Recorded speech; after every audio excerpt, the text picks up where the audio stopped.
Okay, anyway, let us continue.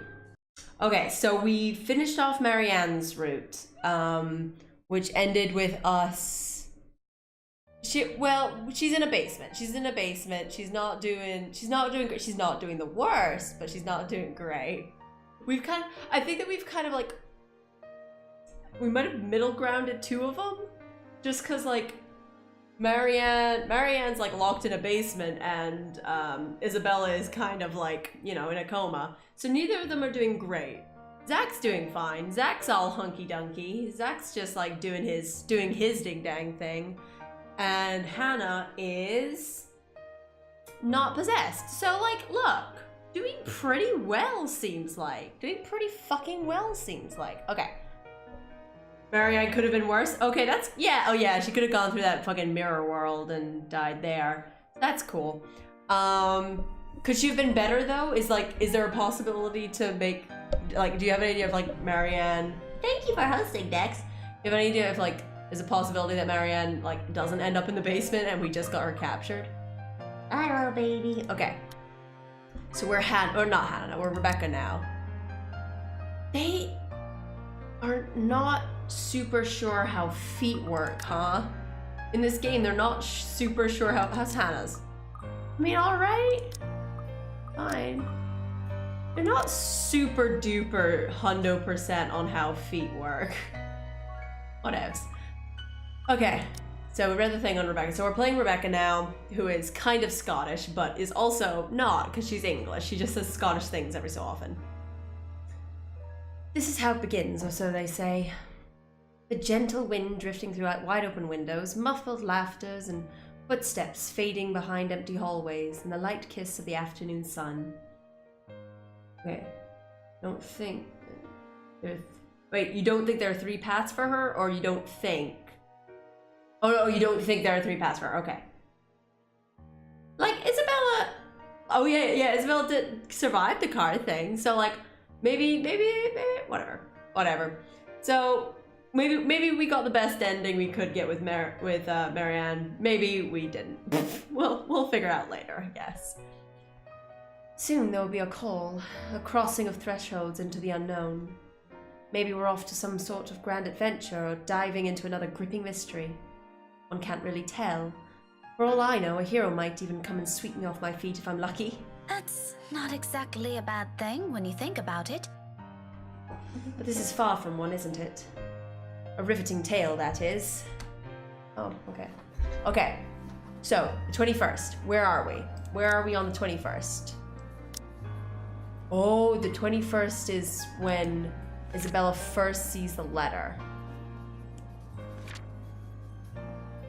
And where she shows it to us. Okay, so. This is, so, I don't know. I don't think that Becca's seen the letter yet, but this is the day that we will see the letter. Yeah, we've already read this.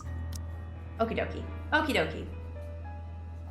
The mild breeze, the faint murmurs, the warm rays painting every nook and cranny a fiery hue. They're all as real as they can get. As much as I want to write a little tale out of this, I'm far from someone who can. See, it's not gonna get spooky very, very soon because we've reset to the beginning of another character and it normally takes a little while. Also, this guy's back. This chucklefuck McGillicuddy is back. This is the spookiest boy of all. This career day boy, spookiest boy. MVP spook boy. MVP spook boy. So yeah, normally when we reset to another character, it's not spooky for a while, like they do a lot of character development kind of thing. Oh. Yeah, so like, yeah, it normally gets spookier like towards the end. And we just did the end of Marianne's, who is alive and captured. Ding! Oh, as much as I want to write a little tale out of this, I'm far from someone who can.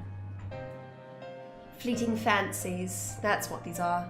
Merely passing thoughts to occupy an idle mind while waiting for another busy workday to end. Then again, maybe in another life I am one. Who knows? But at present, what I have and what I've chosen to be, well... I won't last years here if I find teaching rowdy adolescents a tedious job, will I? Or is she like in class with people? Like, is she like doing her whole teaching thing while talking out loud? Because that's mental. Admittedly, the whole affair isn't exactly as grand or exciting as I'd imagined as a child. If I weren't so stubborn and too passionate about the whole idea, I probably would have quit a long time ago. But it's always the kids that make it worthwhile, isn't it? As if in agreement, as soon as my pen slides into a neat circle against the papers I'm grading, the final bell rings. Like a dam that's opened, students began piling into the hallway soon after. You were definitely talking to yourself in the middle of a class. In the middle of class. Oh no. For a short minute, I let the noise fill my ears, and my mind wander to a place far removed from all the hubbub. Solitary moments like this have come few and far between lately. Even my own home hasn't been as quiet as usually I prefer. Though in hindsight, the entire place hasn't been the same either since Isabella moved in next door. Wait, they're next door neighbors?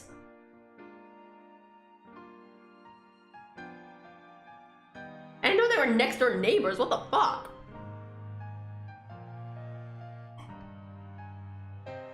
And if her fussing over a minor cold last week tells anything, I might as well throw any idea of solitude out the nearest balcony so long she lives nearby.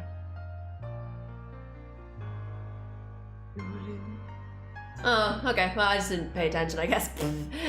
I know this might be shocking, but Ismay, your boy Ismay, might not have paid attention. Weird new development. At the memory, my eyes automatically shift over the bottle sitting at the edge of my desk. A chuckle escapes from me as I reach for it. A little ball of energy and enthusiasm. That big baby. Mother hen, she calls me, and then she does the same thing right after. It's not that I'm unused to being on the receiving end of other people's worries, or I feel any sort of apprehension over her fretting. If I'm to be completely honest, that's actually amusing. It's actually amusing how someone can be childlike one minute and ask like a responsible adult the next. But there's a dissonance there, both in her actions and words. Although she may not look like it, she may not say anything, may not lose her cheer, one way or another, I know these troubles have weighed down on her lately. Her face says it all, that big numpty. You fucking numpty! If she thinks I won't notice, she's got another think coming for her. I'm pretty sure it's think. I'm pretty sure like that phrase is like, if she thinks that, then she's got another think coming. As like, oh, it's funny because it's like, it's not grammatically correct. Like, you know, like, I don't think it's another thing coming. Okay. That's how she always has been. I do understand that part loud and clear. It's just that I'd rather not pass on another burden to her. Or become one myself. Aren't I supposed to be the one taking care of them? Though I guess that's simply one of those things that people eventually grow away from, once you've all started leading different lives. Not completely different, I hope. Somehow, that thought makes me feel uneasy. Thankfully, before strange ideas can take root in my head, a faint buzzing comes from my bag, cutting through the rest of my thoughts. You fucking numpty! Hello there, Albert. How you doing, baby? A small frown foams my lips when the screen lights up and an unknown number flashes. For a long second, my thumb hovers over the answer button. Even the voice that responds once I do accept is wholly unfamiliar. Hello? It's thing? No, like I thought like if you think that, then you got another think coming. I'm pretty sure it's another think coming. I'm gonna look this up.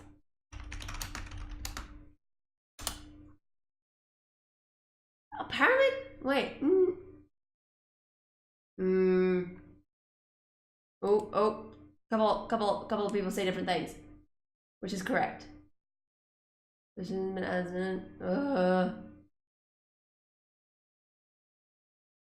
just uses rebuke. Yeah. Fuck you. Yeah. This expression is used as a rebuke in constructions similar to if X thinks that, Y. If X is that Y, she has another think coming. It's think. It's another think coming. Look, motherfuckers, it's think. Because like it's based on like you being thing just developed from it. Because people are like it's a response to just like, well, I think this, and you're like, well, you got another think coming. It's a think. Look, sometimes I'm not wrong.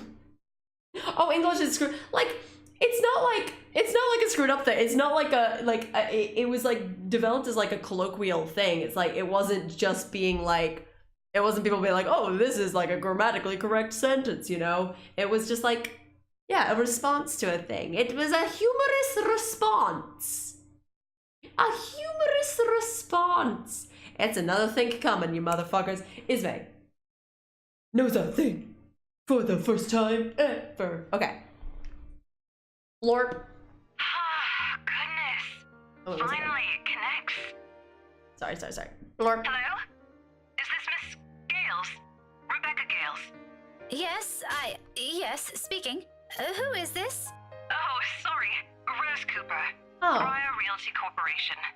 Briar Realty? My frown deepens as I straighten from my chair. Something in her tone, despite sounding remarkably friendly and light, doesn't sit quite well with me. If Judas Priest made a song called You Got Another Thing Coming, well, maybe they were like doing like a fun goof on the actual phrase, the actual one that I'm correct in. Look, let me be correct for the first time maybe in my life.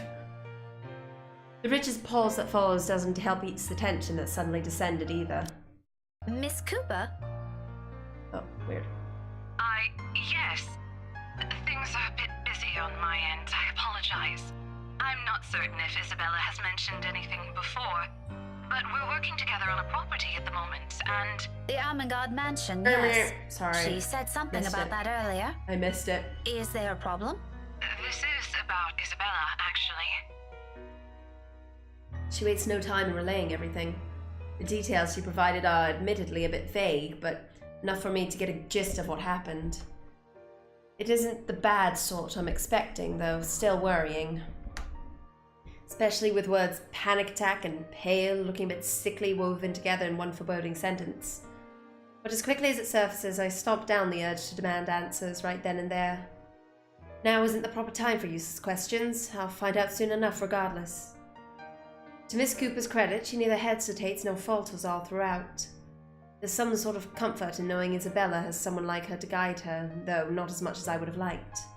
After all, this is Isabella we're talking about. What are the chances that she just said a bunch of excuses so that she won't get sent home? High. Very high. Same. What? Oh, she's so going to hear it this time. You were listed as one of her emergency contacts, so I thought it'd be best you know about this. How is she? Is she doing okay? I had her take a break for now, but honestly, I'd feel better if someone were to pick her up and take her home for some rest.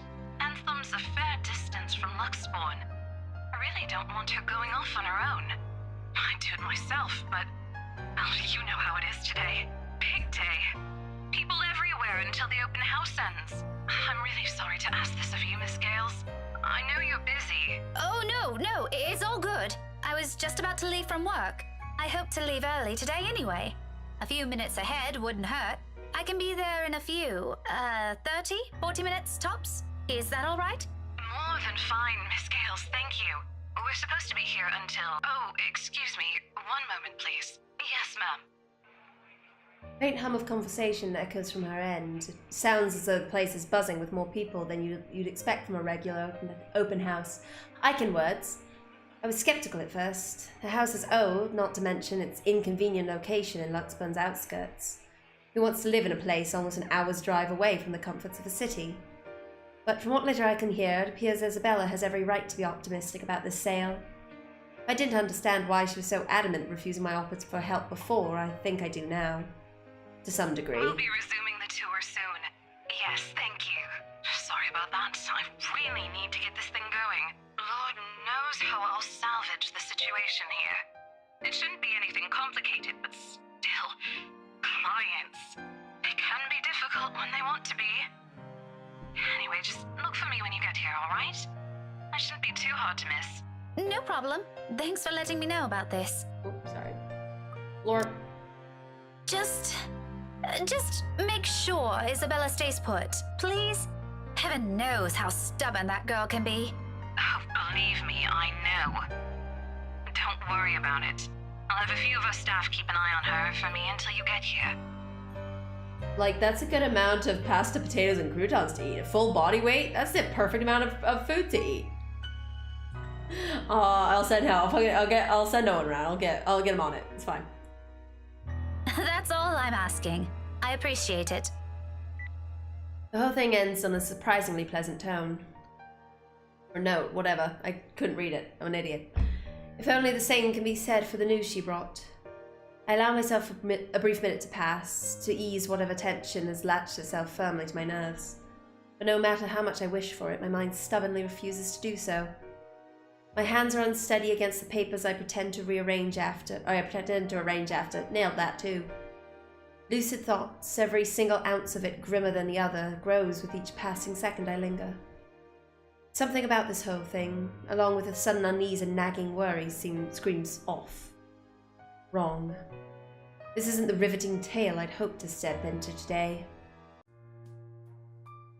Even on a rush, getting everything in order before leaving takes nearly a good quarter hour. By the time I make it out of the classroom, the commotion has already died down, dwindling to mere echoes and distant laughters. From the nearby room, melodies from a rehearsing band drifts freely into the air, filling the almost empty hallway with their warm, lively tunes. Any other day, I'd stop, bask in the music, and enjoy what little peace it brings. So, okay, we're gonna go and pick her up, but Ash has already picked her up. And Rebecca's gonna be mad about that because she's a baby and won't talk about her feelings. Not today, however. My steps are brisk as I march to Edward's Hall exit. Edward Hall, it's like, whatever.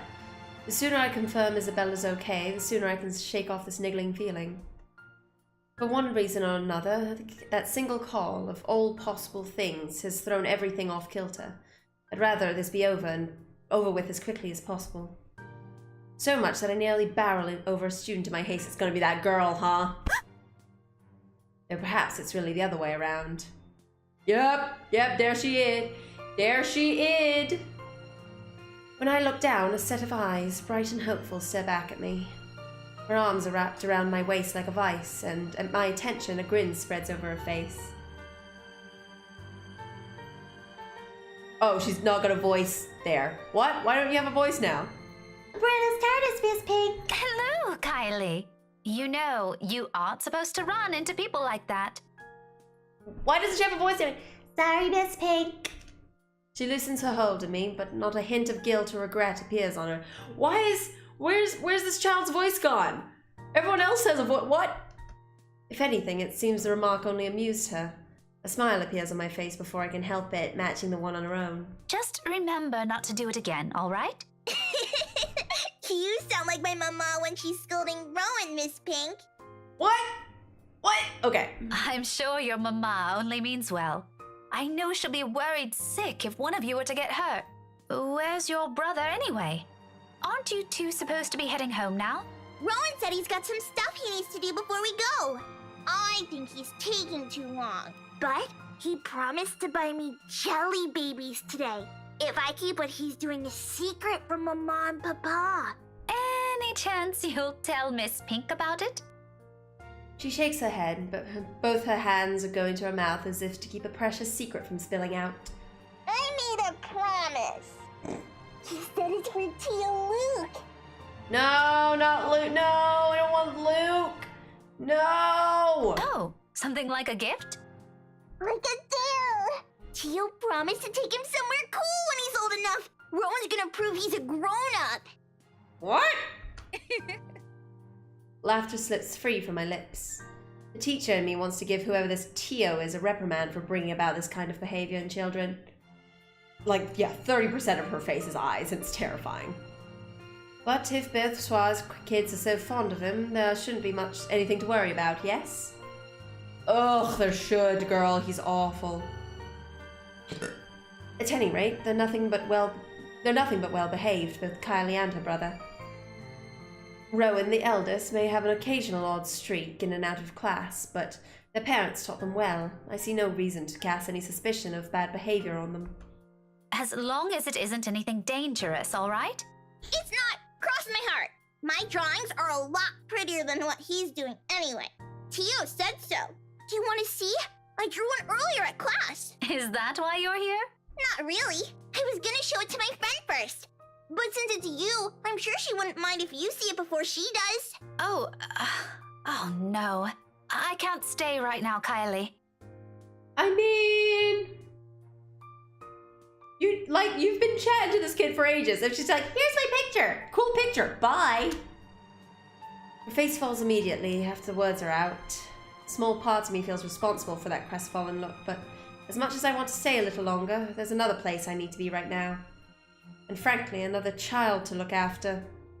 Taking both of her hands, I kneel in front of her and muster the most rueful smile I can give. At her age, I'm quite sure she already understands what I'm about to say before they're even out. But remarkably, she doesn't look away or pout as I'm expecting her to. I'm sorry. You know what? Rowan has a class with me on Monday around this time. Why don't you drop by again next week? After class? I'll even make sure to wait for you. It's just that I absolutely must leave now. My friend had an accident earlier, and I'm the only one she has here. Okay, in this time, you could have just looked at her shitty picture. What about her mama and papa? Her family lives really far from here, Could I'm have just afraid. looked at her shitty picture. Do you remember where Asia is? The southeast part? That's where they are. Her eyes immediately light up at my question. Just like that, I know I've earned the girl's forgiveness. Oh, just like Takako. Who? My friend. She said she used to live there, only just a little higher than southeast. But she hasn't come home in a long time, so she doesn't remember much about it anymore. Melody says it's weird I talked to her, but I think she's just shy. They could be good friends too. Don't you think so, Miss Pink? Maybe if you introduce them properly, they will be. That's what I think. Takako's just lonely. If she makes more friends, she won't be anymore. Is your friend like that too? A little, possibly.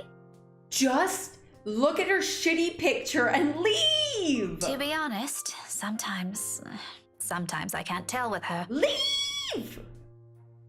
After all, Isabella has always been the kind to hold a smile, even when things have taken a turn for the worse. 5 years, and one will think it's enough time to know a person. But when you consider it, come to think of it, all these years I've never, not even once, seen her cry. Not over a trivial matter or even when things are tough. Okay, you can go to her. I'll just show you my drawing next time. Thank you. Remind me to buy you a huge glass of parfait, all right? That's not how teachers work, okay? No, I'll get a stomachache. Takako says so. A small one is okay. I'll remember that. Say hi to your friend for me. I will. I'm sure she'd love to meet you too. See you, Miss Pink. I'll see you later, Kylie. Okay, I don't trust creepy children. If Takako is the fucking ghost, I'll be fucking mad. Look, it's probably not. But she's like, oh, my friend thinks it's weird that I'm friends with Takako. Takako might just be shy. If Takako's the fucking ghost, I'm gonna be mad. Oh, Kylie's strong. It probably is an evil, time-consuming spell. Oh, it probably is. It probably is. London Okay. Bridge is falling No, down, fuck off. Falling down, falling down. She doesn't look back or wait to say for any sort of goodbye from me. A song and an extra springer steps, she bounds across the corridor with as much spirit only a child of her age can have. As if the conversation never had taken any downhill turn for her at all. Timeline. Look. Oh, wait. Oh no, this was timeline from last time. What? Wait. What? Oh yeah. The recording. This one. Ah, there it is. Rebecca Gales received a phone call from Rose Cooper after class, asking her to pick up Isabella Santos from the Ermigate Mansion. On her way out of school, an excited Kylie Suarez stops her favorite teacher from leaving. Bryn, we make bad children's songs. Not long after, she disappears behind a door, leaving behind strains of an old familiar rhyme lingering in the air. Carefree, unbidden, untroubled moments like this, I envy her. And as I resume my hurried pace, a tiny whisper in the back of my mind wishes the same could be said of myself and my own worries. Luxbourne may be a small city, but is no stranger to hellish rush hour traffic. Surprisingly, getting out of the city proves to be more of a breeze than a hassle. A relief considering how none of my calls to Isabella have made it through. Either reception's really bad over here, or she's ignoring them on purpose. Both does nothing to ease the disquiet in me.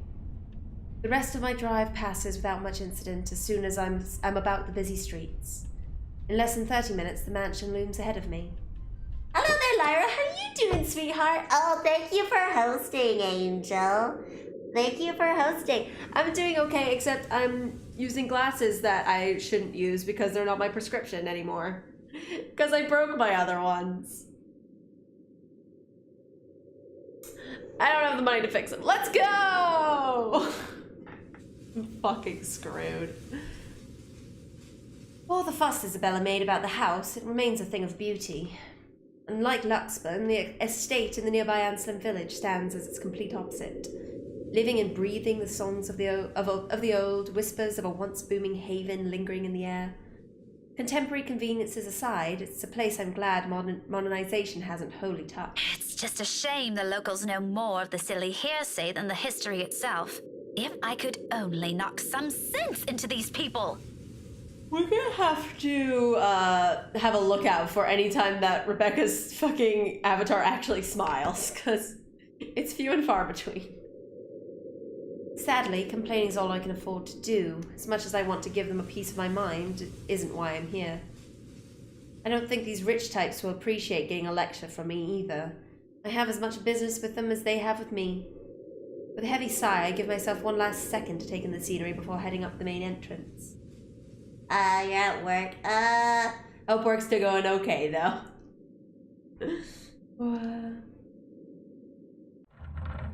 Most of the guests are already heading out. Though some still linger, it's mainly just to take photos of the house's facade or its various rooms. I was doing here. Well, I got my little bloop now. Got my little bloop now. I'm saving up money for them. The new ones should be about like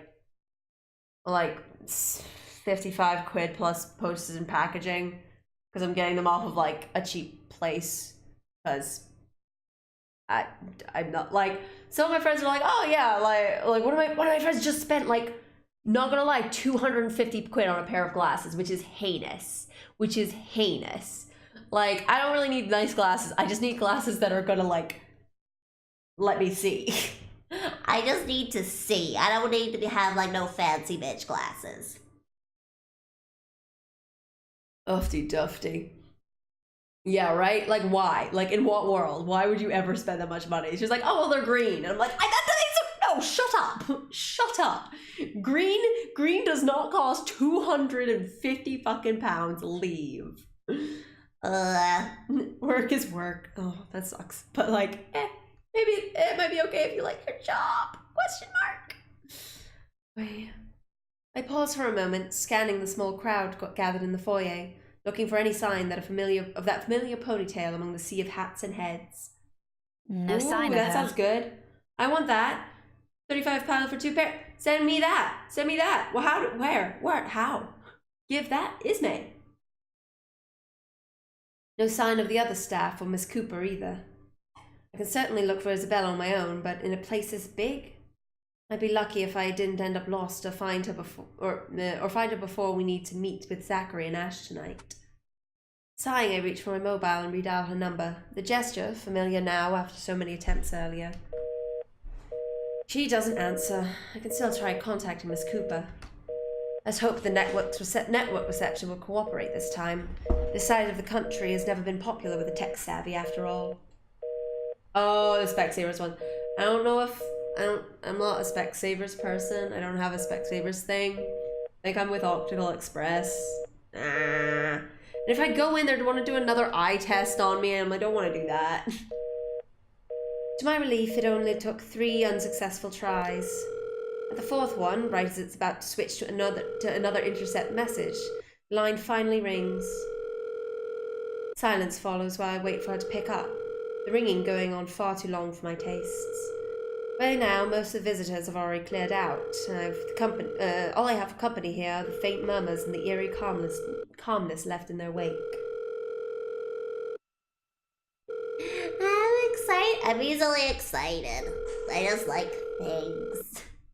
A sudden hush settles and gives way to noises louder than they're ever meant to be. Doors creaking and slamming shut in some distant part of the mansion. Floorboards groaning under sheer weight of the house's history. In the now half-empty hall, they reverberate with special clarity against the walls. Like this, those old stories, Icon words, seem to have almost a ring of truth to it. I don't get to stray far into that ugly line of thought, however. Not a second later, a click sounds from the other end. Hello? Isabella? Oh my Miss Cooper Jesus! called earlier and... Oh, we doubled down! We doubled down! We doubled down, thank you so much! Oh my god, we doubled down now! Oh, did you wait? Did you wait for that somehow?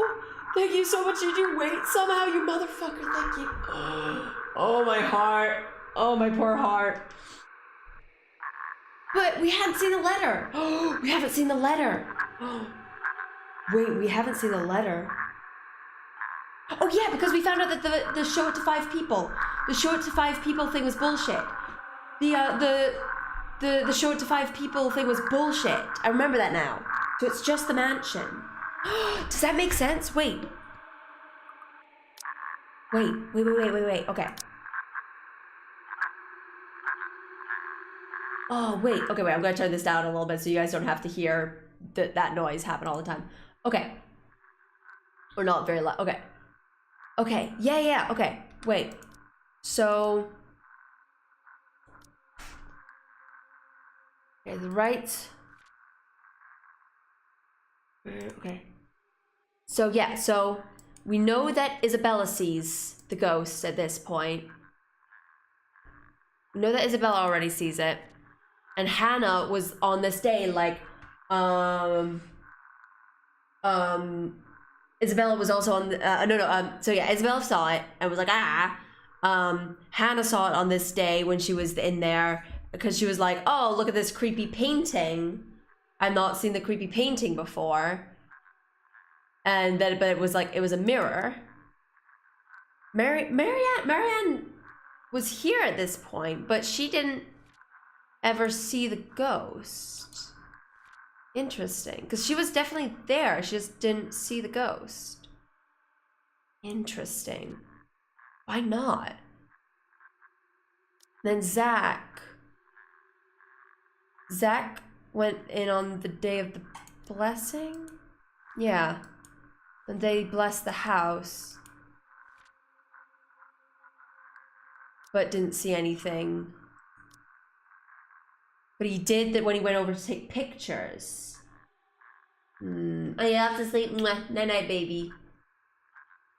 Interesting. Okay. Interesting. Okay. Okay, sorry, I turn this noise back up. Oh, the help me wind. Isabella? Belle? Are you alright? Without any warning, the call gets cut off. Busy notes blare sharply against the heavy silence. Let me turn this up again. Lord. But above the noise cutting through the mute air remains the faint cries of a woman. No. I was right about the letter. I was right about the shades of red. I thought I was going insane, but I'm very good at everything. And beyond the foyer, my hand falls to my side as I cast a wary look around, waiting for someone to come running. Surely I can't be the only one hearing this. There must still be some staff hanging around, checking things out. But no one does. Not even when her sobs turn more frantic and anguished. Excuse me? Hello? Damn it. Who's there? Isabella? Isabella? Is that you? No answer. Growing anxious, I amble over to where her cries come from, each step slow and cautious towards a door on the other end of the room. While I'm far from someone who readily gives into fear or stories lacking factual basis, the vague, restless feeling I have earlier immediately returns to me. And despite myself, my heart begins to race and my breathing quickens. Belle, it's me. Miss Cooper called. Is everything okay? Abruptly, all of it stops. Why? My whole body tenses. Mouth dragging in a ragged breath, ears straining for any other sound yet to come from the other side. But she was still very skeptical. When we were talking about it with her later, she was just like, no, there's no ghosts. What are you talking about? There's no ghosts. So we can't see a ghost here. We can't see a ghost here. But nothing follows. Because we can't see a ghost because we're skeptical. Instead, the quiet only lends itself to the heavy tension in the air, as if every small movement will disturb the fragile stillness hanging in the room. I wait for another second. Then with caution, I reach for the knob. I mean, we always say door. I don't think I've heard anyone say they reach for the knob. It's a doorknob. Fucking no. Or a door handle. It's a handle. We don't just be like, oh, I'm reaching for a knob now. Because no. Or some people might, but no. My fingers barely graze the brass handle when a hand falls on my shoulder. It's just a person. Excuse me. Oh, thank you, Jesus. Oh. I am so sorry. I didn't mean to startle you. No, Still reeling, my gaze shifts back through the door.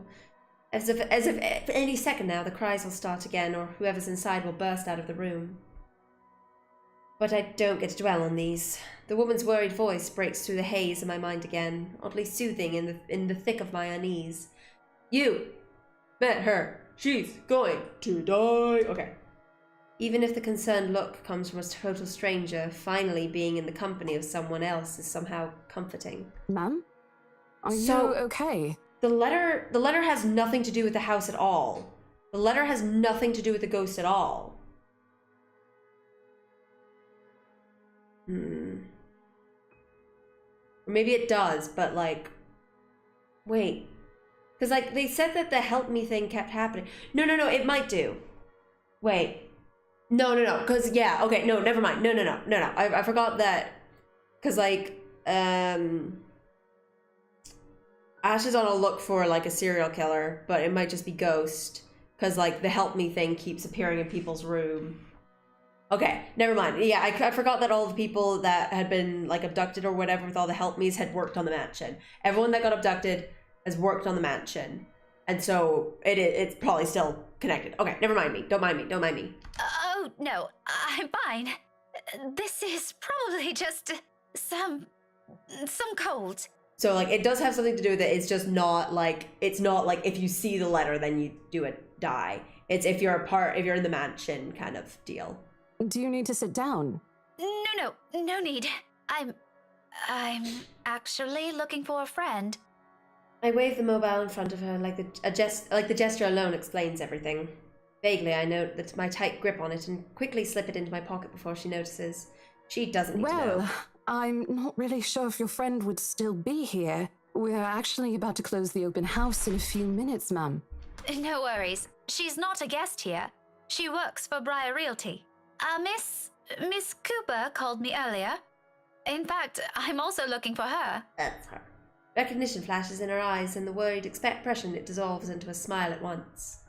It's all I need to know that I don't have to look elsewhere or venture deeper into the mansion on my own. In some way, I'm not too keen on the ladder right now. Oh, Miss Rebecca Gales, is it? Yes. Sorry if I'm a bit late. It's not a problem. I was busy with the open house and a few clients anyway. It's actually a good thing you came when you did. Let's see. Isabella should be here somewhere. I told her to stay put earlier. Girl never listens. Rose? Rosie? May I have a minute? There's just this one little thing before we go. Is it the mirror thing? Okay. Miss Cooper's head immediately snaps up at the voice. In a blink, a kind of smile spreads on her face. A smile still, friendly even, but the kind given mainly for the sake of pleasing other people rather than making friends. Yes, ma'am. I'll be there in a few. It's an impressive thing, to say the least. That level of professionalism. I suppose working years in this kind of business trains you enough to be able to pull that off without batting an eye. It certainly didn't seem to have rubbed off on Isabella, though. Sorry, could you give me a second? I have to take care of this. Don't worry about it. I understand. I can wait a few more minutes. Clients, right? Because at this point, Rebecca is slightly spooked to the house, doesn't know why. It's weird. Yeah. People have trouble remembering how scared they were until they've seen the ghost. Yeah, like, because, like, Rebecca, like, later this day is gonna be like, Isabella, you're going a bit weird. Like, there's nothing spooky about the mansion, when she's been in it and was like, yeah, it's a spooky-ass place, you know? You won't hear anything from me. Priorities, you know. But if you want, you can stay at the parlor in the meantime. I think we have a few refreshments left. No, thank you. I'm going out with a few friends after this. Isabella's supposed to join us too. But that depends on how she's doing, of Stupid course. glasses. All right, this won't be long, I promise. She throws me an apologetic look before sauntering over to the small group gathered at the entrance. Oh, a couple or siblings. Oh no! And another woman, probably the secretary. Either way, they look no different from the other guests. All three of them, primly dressed, albeit in a manner significantly simpler than the others, no frills, no extravagance of any form. But their gestures and movements alone speak volumes of their ingrained lifestyle. In their presence, I do what I can to appear inconspicuous on my side of the foyer. Maybe accepting Miss Cooper's offer would have been a much better choice than standing around awkwardly gaping at them. All the while also attempting my best not to listen to their conversation. Though that one proves to be difficult with how enthusiastic the blonde woman is. Her voice easily echoes through the halls with only the five of us here. Pretty soon I find myself being drawn into their talk without meaning to. Tomorrow? First thing in the morning? First thing in the morning, ma'am. Mundane talk isn't exactly what catches my attention, however. I just added a word there. Also, so Hannah did see Marianne before. Maybe didn't recognize her. Maybe didn't recognize her when they met in the library. Because Hannah and Marianne meet in the library when they're like trying to get the same book. Weird. Okay. I mean, to be fair, like if I like randomly see a person one day, I'm not going to remember them the next day. Like that tracks, you know? Very well. We'll have our lawyers prepare everything as soon as possible. Let's make this whole thing easier for everyone, shall we? Just let me know if there's anything you need from me. You know how to contact me, yes? Did they remember that they'd seen each other? I don't know if they said. Oh, did they? Oh, I completely missed that. I completely missed when they recognized each other. Weird. Got your mobile number saved here already. Good. It's just a matter of time then. It's a brief moment. A fleeting No! A fleeting shift of my eye. No! One day for us, Marianne. As long as you're positive, we won't be having any problems by that time. You can count on my team. You worry too much. Let me handle those things. Do be thrilled, though. I imagine it's not every day you get projects like this, hmm?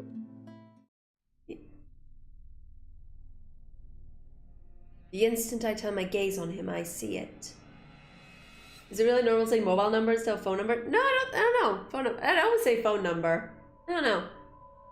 I don't want this. Oh, I'm certain Mint's ecstatic, Buttercup. Aren't you, Marianne? You know, we could all celebrate this with a few drinks.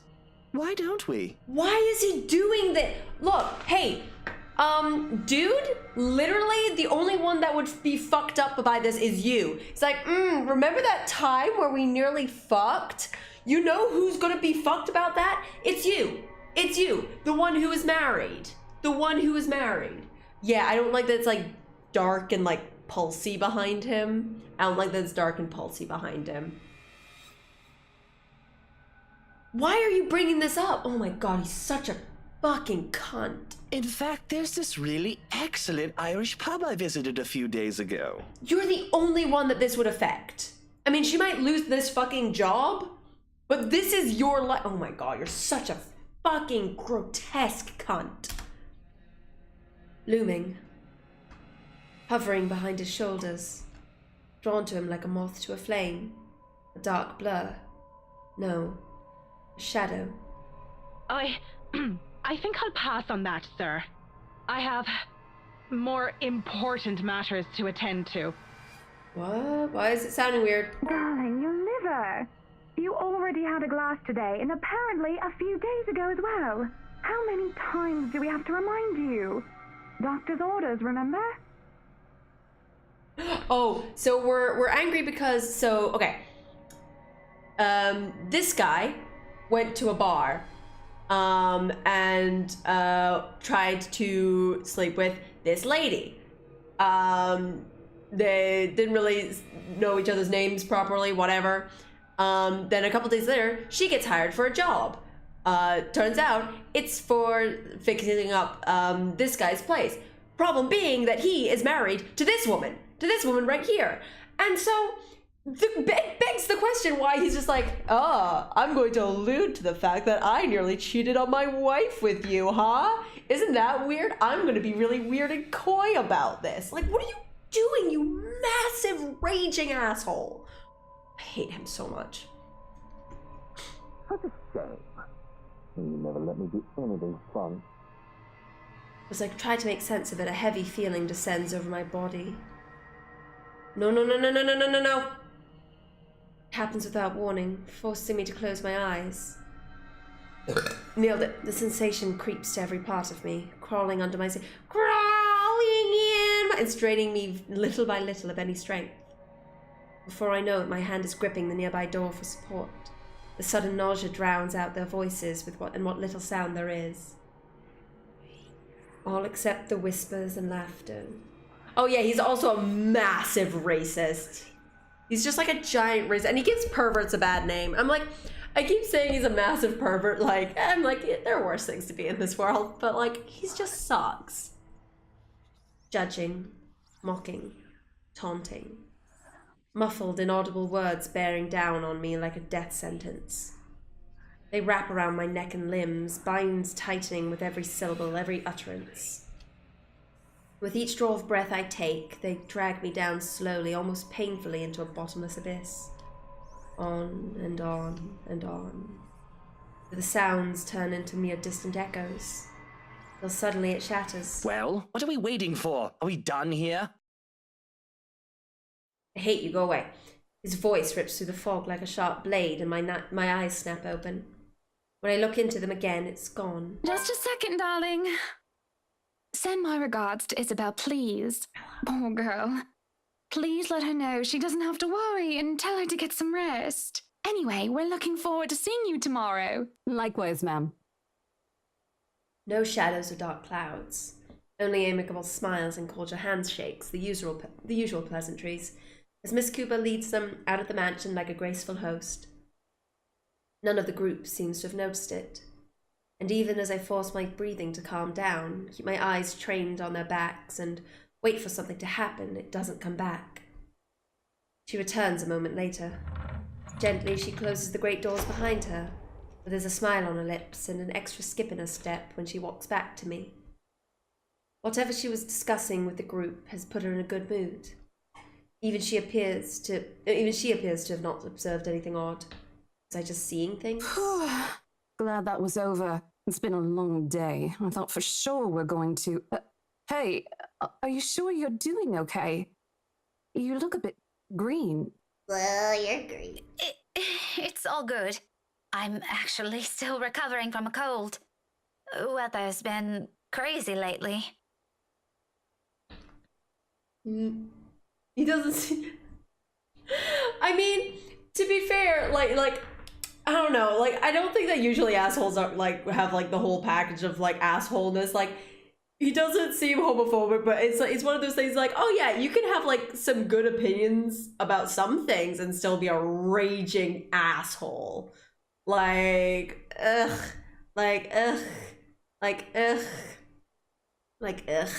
You could have really shitty opinions when you've got some alright opinions as well. That must be it. The weather, stupid cold, and the friendly warnings I'm too stubborn to listen to. As much as I hate to admit it, Isabella's right. I was, and still am, a little feverish when she visited me at school this morning. The medicine helped, of course, but only some. Although it's not like I can't function, it did get better after lunch, and I was able to go through my schedule like the usual. Now I'm not so sure. However, I can't keep acting like I've seen some sort of apparition when it's anything but. Simply must have listened too many times to Isabella last week. My fever-muddled mind has started to confuse things. This doesn't let up. I just need another visit to my doctor, plain and simple. Though I do hope it won't get worse. We did promise to watch Zachary's film together. I know what you mean. I've been complaining to Isabel. It doesn't seem to affect her much, though. Must be because she grew up in the tropics. Anyway, shall we? She's probably hanging out with the rest of the catering staff. I thought that Ash came to pick her up. Oh, I wouldn't be surprised she's there. She eats like 10 hungry men when she isn't feeling well. What day is it?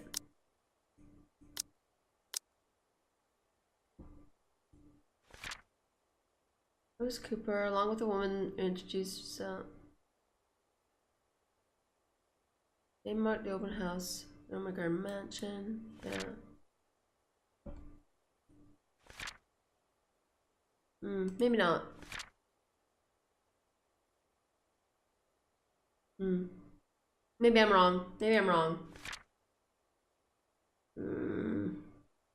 Maybe I'm wrong.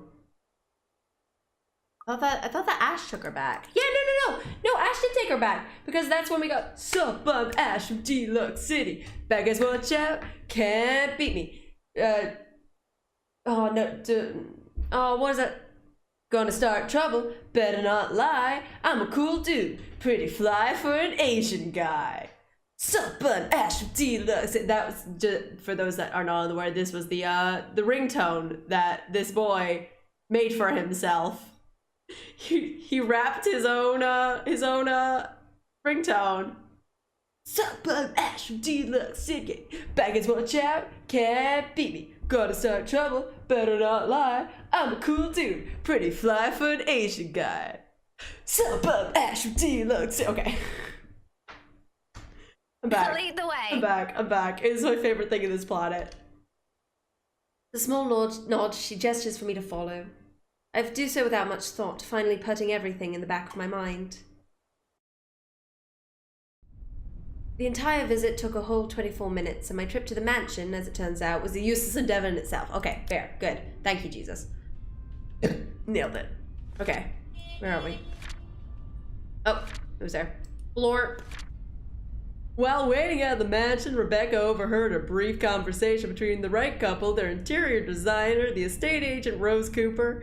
Oh, and the estate agent Rose Cooper. It was discovered afterwards that Isabella had already left a few hours ago. Losers.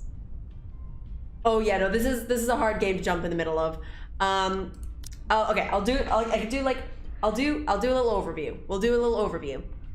We started out as Isabella, who's an estate agent who went to a mansion, found a creepy letter, and from then was haunted by a creepy ghost that jump scared me a million times. I will put up one of the jump scares. There were many jump scares, but I'll put up one of them. Where's a good one? Clip share. 1 second. What's this one? What's that one? What's this one? This one! Let's put up this one. Here is one of the jump scares. Blorp, blorp. This is not the one from Isabella's, but anyway. Eventually she got scared so hard, she ran into the room. She ran across the road and got hit by a car and is now in a coma. We then moved on to be Hannah, who is the woman that wants to, who's trying to live in the mansion that's haunted. She nearly got possessed, but didn't get possessed. Zachary is one of Isabella's friends. He started also seeing the ghost. Marianne is the house designer for Hannah and Luke Wright. She nearly slept with Luke Wright, even though he's a giant fucking skeezy bastard racist asshole. And now she's in a prison. And now we're just starting Rebecca. The story, it dots around. So this is like filling up as we go, but Rebecca's has only started from today. And we're just starting with her. So we're kind of learning the thing again. It's all good. Oh, you meant the singing? But sup, I'm at Deluxe City. Oh no, I'm sorry, I didn't do any of the descriptions in the form of the rap. I didn't do any of the script. But here's the thing. The best part about the rap is the 1,000 words he jams in with, I'm a cool dude, pretty fly for an Asian guy, done. What are you talking about? Oh my god. Oh, the one where I made it was, oh, you mean the one where I ended up being the scat man? I ended up being the scat man because I got too spooked. Wait, which is the one where I became the scat man because I got too spooked? Which is the one where I ended up being the scat man because I got too spooked? Is it this one? Yeah, it's this one. It's this one. This one I got very spooked. Blorp, blorp. Zip zap zorp. Zip zap zoop zap zip zap zorp. I got too spooked and I got really spooked and I hated it. I got too spooked and I turned into scat man. In more ways than one! I pooped myself. Blorp. Isabella's no longer there, left shortly before I arrived. Ooh, we also might be able to find out if, because we thought on that first day, because Isabella saw, was like, oh, look, Rebecca's looking in a shop window. Maybe she sees something that she likes. And then when Isabella looked in the window, she saw the ghost. Maybe we'll find out if Rebecca actually saw the ghost then as well. Or if she did just look in a shop window, you know? Ooh, that'd be interesting. That'd be interesting. Okay. Isabella's no longer there, left shortly before I arrived. Or at least that's what the few staff who saw her assumed. None of them knew where she went, but I can take a few guesses. There are only a number of places in Luxbourne she frequents, and, well, she's never been a complex kind. Doesn't really take a genius to figure it out. Oh no, yeah. Still, it's odd she left on her own. She could have at least waited for Miss Cooper. Would have saved her having to pay the cab fare twice today. And right after she was told to stay put. I mean, who does that? Oh, sod off! You don't own the road.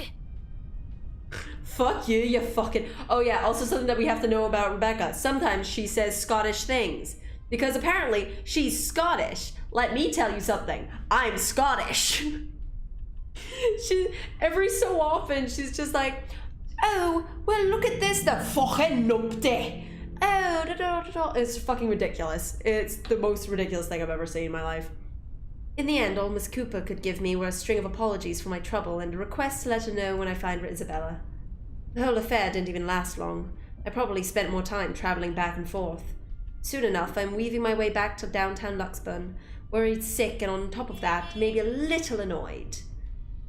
Whether the unexpected turn of events or Isabella herself, I'd rather not think about it for now. Not when I'm already running late for Zachary's film. Besides, I'm perfectly sure that's where I'll find her. As one would expect, people are already gathered at the movie house when I get to it. The small avenue where it's located has been closed off early from any passing traffic, to make way for the the avid moviegoers who are sure to crowd the venue. Look, shut up. Look, the Scottish people, we get angry. Like, I would love it if they did Rebecca like me, like your boy Ismay, because like I've got my American accent, but when I get angry, I get very Scottish. And I would love it if she did that. I would love it if that happened. I have to park almost a street away and walk the remaining distance because of it. Looking for them has taken a while in a crowd this big, but I eventually spot them near the entrance. Thanks to Zachary, mostly. And like I've surmised, Isabella's with them. I knew it. Wasting no time, I march over to the little group. Words filled with concern tumble out of my mouth before I can stop myself. Isabella!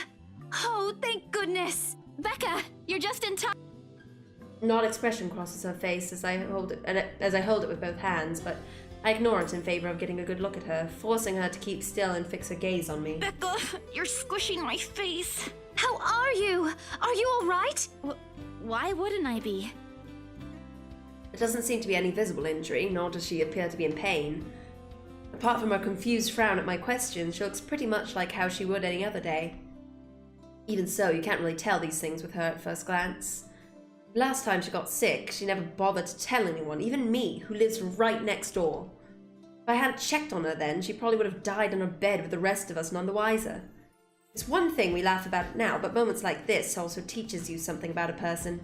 If anything, it's given me more reason to constantly worry about her. I mean, yeah, she was a lot.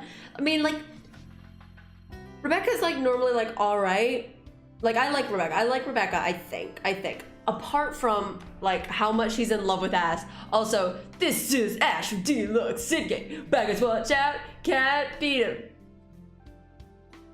Gonna start trouble, better not lie. He's a cool dude, pretty fly for an ancient guy. Anyway, she's been in love with Ash forever, but Ash likes Isabella, and because they're fucking idiots and not adults, they don't do a thing that adults would do and fucking just talk about it like adults. Like adults would talk about it like adults.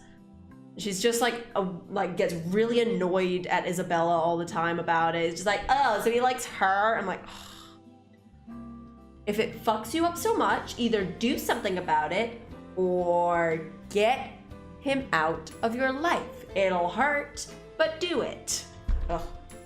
For the moment a familiar name comes up, I know my concerns right now aren't completely baseless. Rose called me earlier. Her expression swiftly changes, and as gently as she can, Isabella pushes my hands away. Yet, even before she says anything, I already have a hunch how this whole thing will play out. Like, you have to talk through stuff. If something's like fucking you up to like such a significant point that it's like a daily sadness, do something about it, idiots. Come on. Oh, no, everything's good. Rose covered for me at work today. That's not what I'm talking about. How's your head? No complaints! Then and there, the whole conversation goes down as I have imagined.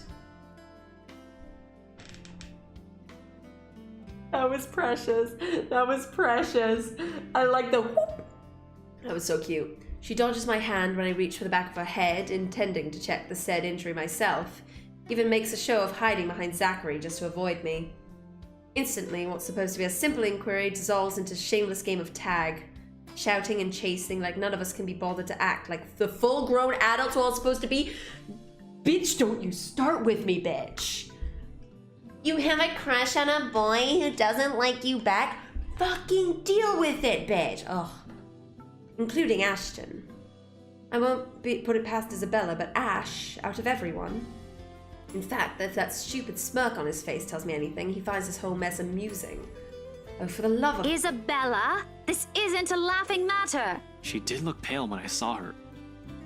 Earlier. What? Wow, thanks a lot, Ashton, you traitor. I'll get you back for this. Just you wait. What? I'm just saying it as it is. If you mentioned this earlier, we wouldn't be having this conversation right now. I've had it 5 times. We've had it once. There's a moment's pause. My hand's still mid-air as my attention shifts to Ashton and the words he leaves hanging between the 4 of us. He doesn't meet my eye. I don't think he's even aware of what he said. The meaning in each syllable alone is clear. And the echo, they sting, they burn. I'm sorry. Saw her? Yeah, they arrived together. Bella looked fine to me then. I don't know. Of course. Of course. Why else would Isabella leave on her own after being told to stay put? Have that little chat about money this morning? Something close to silence falls while I mull over their words, both about what already's been said and what's left unspoken. When I do find my voice, it only reeks with nothing but bitter, unpleasant thoughts. Thoughts I quickly stamp out before they surface. Incorrect! You let them surface! Thoughts I hide the best I can in the deepest parts of my mind, locking it away for no one to see. Everyone sees it. Everyone sees it. That's good. At least she didn't have to travel alone, right? At least. Good. Real squash down, huh? Like real squash down. What are you talking about? Yet try as I might, the green-eyed monster rears its ugly head. Like it always does every time his gaze lingers a second longer. Every time he smiles in a manner far too gentle, far too sincere whenever he thinks no one can see. Every time my mind suggests his words mean more than they should. Every small little thing. I know, like, oh, we can't even see a single emotion in her. She's just like, she's so good at hiding it, you know?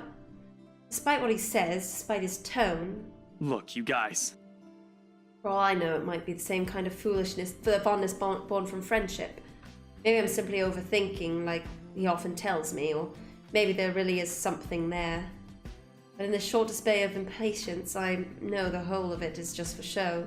After all, growing up together with him didn't teach me nothing about him. That was a weird sentence. Whatever. I bet you Oh, I wonder if there's, I don't want it to be. I don't want it to be. Like, because now Isabel's in a coma. Because we kind of put Isabel in a coma on accident. I might have accidentally a coma. Oop. So like, I feel like, because like, so okay, so like I know that there's like an achievement for like being able to get these two together, which I don't think will be possible now that she's in a coma. Probably not, huh? But I don't know if there's one for Rebecca. I hope not. I hope that there's not like a Rebecca and Ash ending, because Rebecca deserves better. Rebecca deserves a lot better. Everyone deserves better. Like they're all idiots. They're all idiots. Like none of them are great for each other. God damn it. Like Isabel's just constantly mad at Ash, and I'm just like, ugh, just don't be. Just like be chill. Whatever. In this short display of impatience, I know the whole thing of it is just for show. After all, growing up, I already read this, whatever. But for whose sake is it this time, though? For him? For Zachary? For her? For me? That...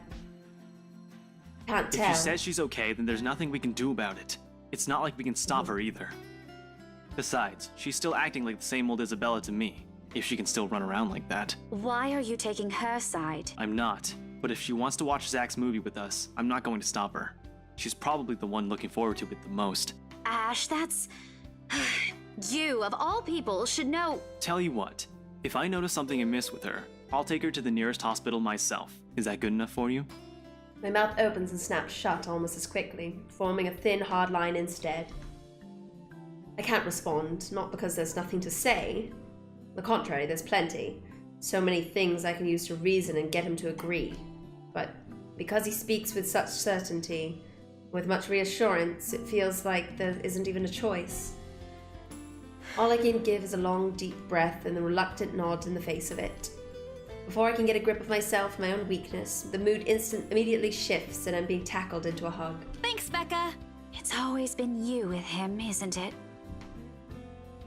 Girl, if he makes you unhappy, leave. Or make him leave, whatever. Did you say something? Me? Nothing. Don't mind me. A lie, obviously. What else can it be? Each and every smile, a tiny effort to keep things as they are, or so I tell myself. Little do I know, this is merely a preamble. It starts out quietly and without fanfare, amidst friendly jibes and harmless teasing, with a scrap of paper fluttering harmlessly to the ground. Okay, so this is when she sees a letter for her first time, but it's not when she like senses ghosty things for the first time, because it's the mansion. It's not the letter, it's the mansion that makes you see ghosty boys. One that looks suspiciously like a cheap Halloween prank, no matter how you look at it. Yet, despite how ludicrous it all is, Isabella stubbornly insists, as if so her whole life depends on acknowledging the truth of her story. Does she even realize how absurd she sounds now? Wait. No, wait. Oh, this might take so long. No, wait, I think that only, like, lets you go back to your session. Okay, no, it only, okay. I don't know, I can't remember if we found out that the whole of the letter was fake. So when we were, let me get them up so that everyone has like a visual. When we were Marianne, at the end of Marianne's story, she got trapped in the basement of the mansion and found a video that had a bunch of children in the mansion that broke in, and they were over a note. They were over this note. Wait, they were over this note. This note is the one that's this one in the journal here that says "Help me, help me, help me." Oh, not the branch tree. And it was like the kids like painting on it. So it was that they found the note and then wrote the "show this to 5 people or else" bit, right? We didn't actually see what they did to the letter. But like, yeah, we didn't see what they did to the letter, but like we can assume that they wrote the or else bit at the end. But they did find the letter. It wasn't like they didn't write the whole thing, right?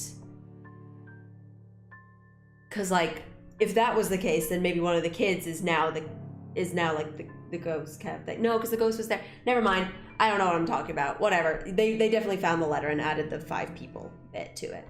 Whatever. Crivens! Sorry. Crivens. Okay, sure. Crivens. Even my students wouldn't fall for this. Isabella, aren't you taking this a bit too far? Crivens. She doesn't give me the time to regret nor to think over my choice of words.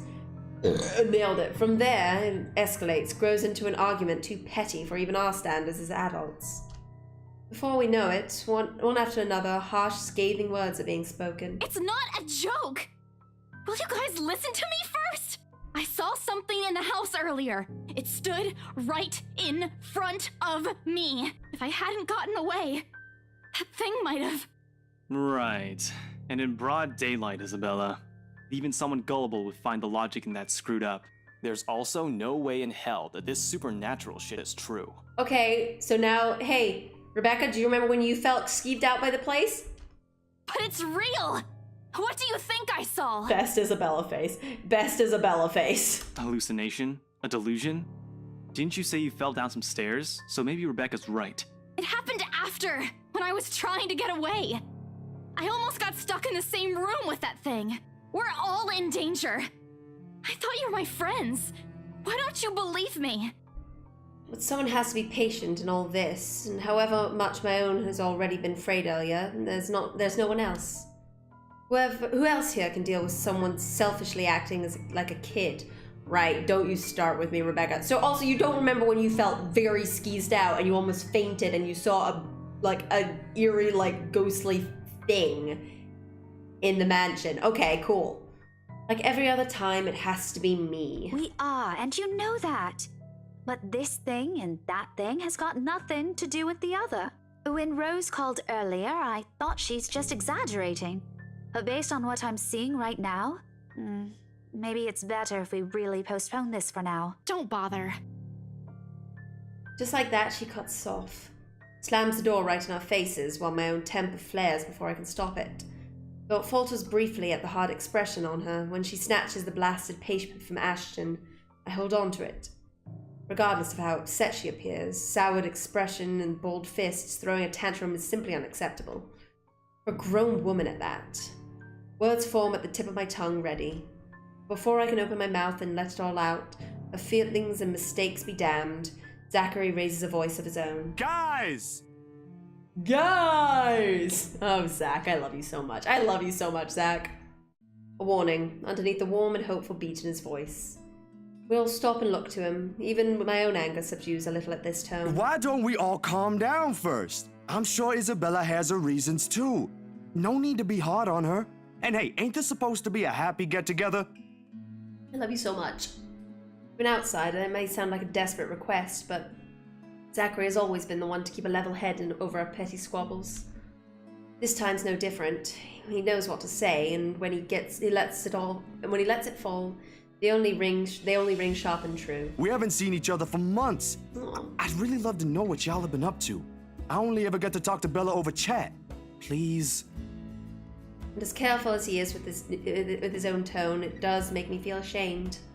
We're supposed to be here for him, and to give what little support we can give, yet here he is, trying to keep 3 stubborn people from outright hashing it out in public. Everyone needs a Zach in their group, and Zach needs no one else in his group. Zach needs a bunch of Zachs. Zach needs like a bunch of Zachs to help Zach be Zach, and I love Zach. I love Zach. I fell in love with the Zach. I fell in love with the pretend boy again. Every time, I always fall in love with the pretend boy. Later, we can and will talk about it, of course. There's a proper time and place for it, and at the moment, my anger and whatever reprimands it carries no longer matter. Beside me, Ashton appears to have already caught on. The lines of his shoulders ease into something much more relaxed, and his expression back to his usual nonchalance. Isabella, however, She stands perfectly still, her hands clasping at the straps of her bag like a lifeline, eyes trained at the point near her shoes. There's no anger in her face, only an undeniable hurt. She's never been good at hiding what she thinks. Always the open book, always the one to wear her heart out in the open. You said earlier that you never really know how she is. You said you never... Earlier you're like, oh, we never really know how she is. She always hides her emotions so well from everyone. I've never seen her cry. What are you talking about? What are you talking about? Oh my god. Like, no, but like, if there was a whole group of Zacks, they wouldn't be able to use their fight squashing skills, but because they wouldn't need to. They wouldn't need to because they'd never fight. They'd just be so loving and give just like, sit around giving great hugs to one another. It would be awesome. When she looks up, her answer is also simple. If we keep arguing here, we're going to miss the first few minutes. Her lips are curled up in a smile, though lacking both its usual brightness and glee. It's a smile nonetheless. We've seen it countless times. It's the very same one she would show when she knows she has no other choice, or simply when things get tough for her. Despite everything I already know about her, it still catches me off guard. In all honesty, I expected her to run, to bulk out at the first sign of losing this time. I won't even be surprised. At 26, she is the youngest among the rest of us, less experienced, yet accustomed to dealing with trivial quarrels like this. We should all strive to be Zacks. Is how we should be. Okay. Yet here she is, holding herself and coping with it like like how she would with matters concerning her family. Aside of that, to me, she's always been this childish, naive girl, watching the opposite play out right now. Somehow I find it difficult to wrap my head around it. All right, that's the Isabella I know. I love him. Oh, good. It's a very I good thought for emote. sure you were I going love to it. cry. Shut up, Ash. But I envy her. What was that for? Oh, she buzzed by it. Whatever. Stop calling me a crybaby! I'm not one! 0 to 100, Isabella. Aw, don't cry. Stop it! I envy her spirit, her warmth, her cheer, the shine in her eyes when she looks at the world. How everything seems to simply fall back to a pleasant, lively rhythm with her around. How easily and tightly she fits into our lives, even without bonds only long years could forge, like a lost piece of a puzzle despite her jagged edges. How she draws people to her with ease. How Ashton of all people can be drawn to her. My back is broken. Okay, stretch out the back. Stretch out the back. Okay, scaredy cat then. That too! If you repeat that, I swear I'll... Let's just go. Same. Make no effort in keeping the bitterness from my tone. I let it seep, linger stiffly in the air as I avert my gaze from them. From their playful banter, their friendly teasing remarks, and Ashton's tender, affectionate smiles.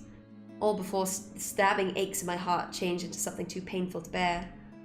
So all in my head is what I'd often tell myself. Yet the way my heart rends at just the sight of them hurts. Then remove yourself from this group! If you need to see them separately. Like, girl. Like a coward, I walk away from all of it, taking with me a small hope the movie will distract me from these thoughts. Because like this, it's easy to find something to hate in her. Dusk has already given way to night when we leave the film fest. Unfortunately, it does nothing to improve my mood like I'm hoping. Neither does the muggy air that greets us upon stepping back onto the noisy streets. Too busy. Too loud. Too many people taking what little space the sidewalk offers. Forces anyone to bump shoulders with those they barely know, let alone care about. Wait, let me see.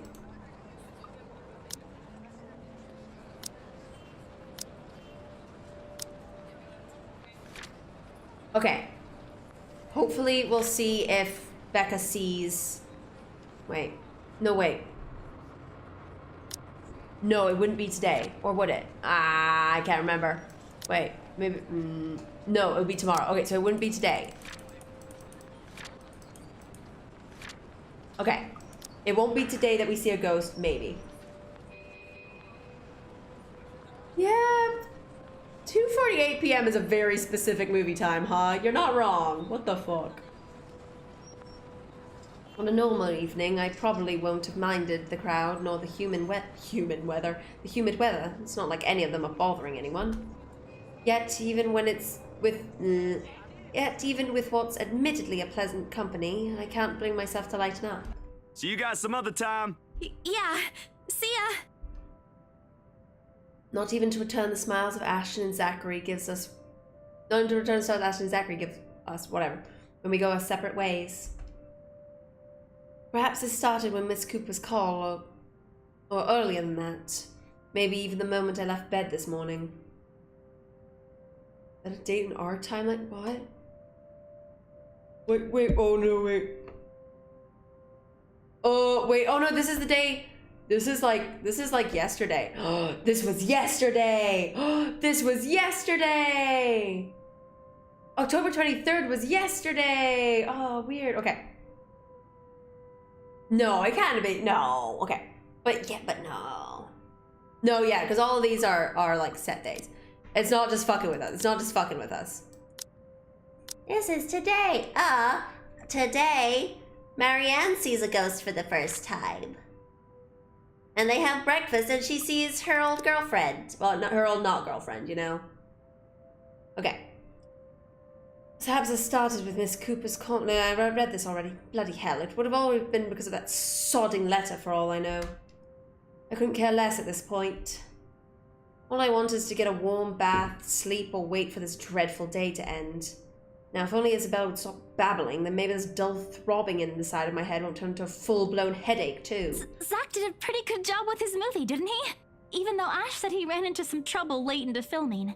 You saw your first ghost today, too? Ah, cool! When? But I knew he had it in him. It's not like I didn't believe he couldn't do it. I mean, did you see his face after the credits rolled? All those months he worked on this. And everything's finally... You weren't even watching. Mm-hmm. You guys pissed me off because you talked all the way through his very important movie, you assholes. Only the first minutes. I watched the rest of it, I swear. Besides, Ashton was the one who wouldn't stop asking questions. Yeah, don't respond. Well, why do we still need to talk about this then? I liked it. Ash liked it. You liked it. Shouldn't you be telling that to Zachary in person? I'm sure he'll appreciate it better than I ever will. I know that, but maybe there's something you want to say? Zach had you check the scripts before he went through everything, didn't he? You also worked on it, even if it was only for a short time. So, maybe you want to... Don't bother waiting for the rest. The moment I spot my car, I immediately make a quick beeline for it. Knowing her, this is merely another attempt at starting a conversation, just so we'll have something to fill the dead air, replace the strained atmosphere we've somehow walked into. One thing, the very thing I'm not too keen to deal with at present. Behind me, Isabella also changes her pace to match mine, the soft strides growing brisk and uneven in order to catch up. A small part of me half expects she'll suddenly trip. She's not the clumsy sort, but definitely times when she can be the least coordinated person on the planet. So she is the clumsy sort. That's what that means, okay? Becca, hey! Oh no. Wait for me! And people wonder why I worry. They're not really completely unfounded once you've already grown familiar with her habits, though right now it's also at the very end of the list of things I want to think about. Sometimes it does become overbearing. Even her voice as she calls after me sounds nothing more than the background noise to my ears now. Nailed it. Rebecca, slow down, will you? Your car's not going to leave without us. The sooner we get on the road, the earlier we can get home. It's Friday, in case you didn't notice. I know what day it is, but the traffic's not going to magically disappear, even if we go there right now. Okay. I don't want to hear that from you. Didn't you used to complain how horrendous the traffic is back home for you? Yeah? But that doesn't have anything to do with this, Becca. Okay. What do you want to do then? Wait it out? Walk? I just want to go home, Isabella. If you want to stay out here longer, I won't stop you. But leave me out of it. I'm not up for any other foolish excursions tonight. Becca, this is not how humans talk to one another. I wasn't thinking about an excursion. I want to go home too. It's already late. She's just chatting to you, bitch. It's just that you've been in this prickly mood since earlier. Yeah. Are you really okay? Was it the cold? Or did something happen at school? Do you want to talk about it? A long pause follows, and it holds everything she's been meaning to ask from the very start.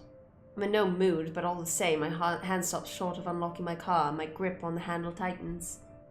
I can feel her eyes boring on me, waiting, hoping patiently for any answers I'd give.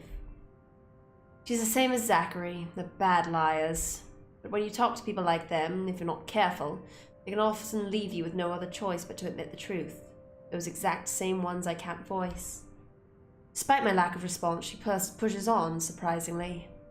This time her tone is quieter, more tentative than usual. Was it because of the letter? It was a well-meaning question, much like the rest of this talk, yet something how she says it irks me. I need to fucking put this on.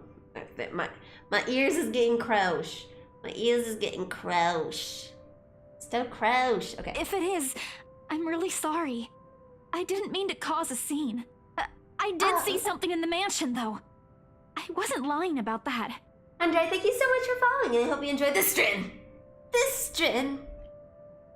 Wherever she wants to take this, I don't know what happened to your voice. Wherever she wants to take this, I no longer want to hear a word of it. Not at this minute. Preferably never. Words. Especially when there are already a million other things buzzing and prodding inside my head. Sometimes my patience can only be tried for so long.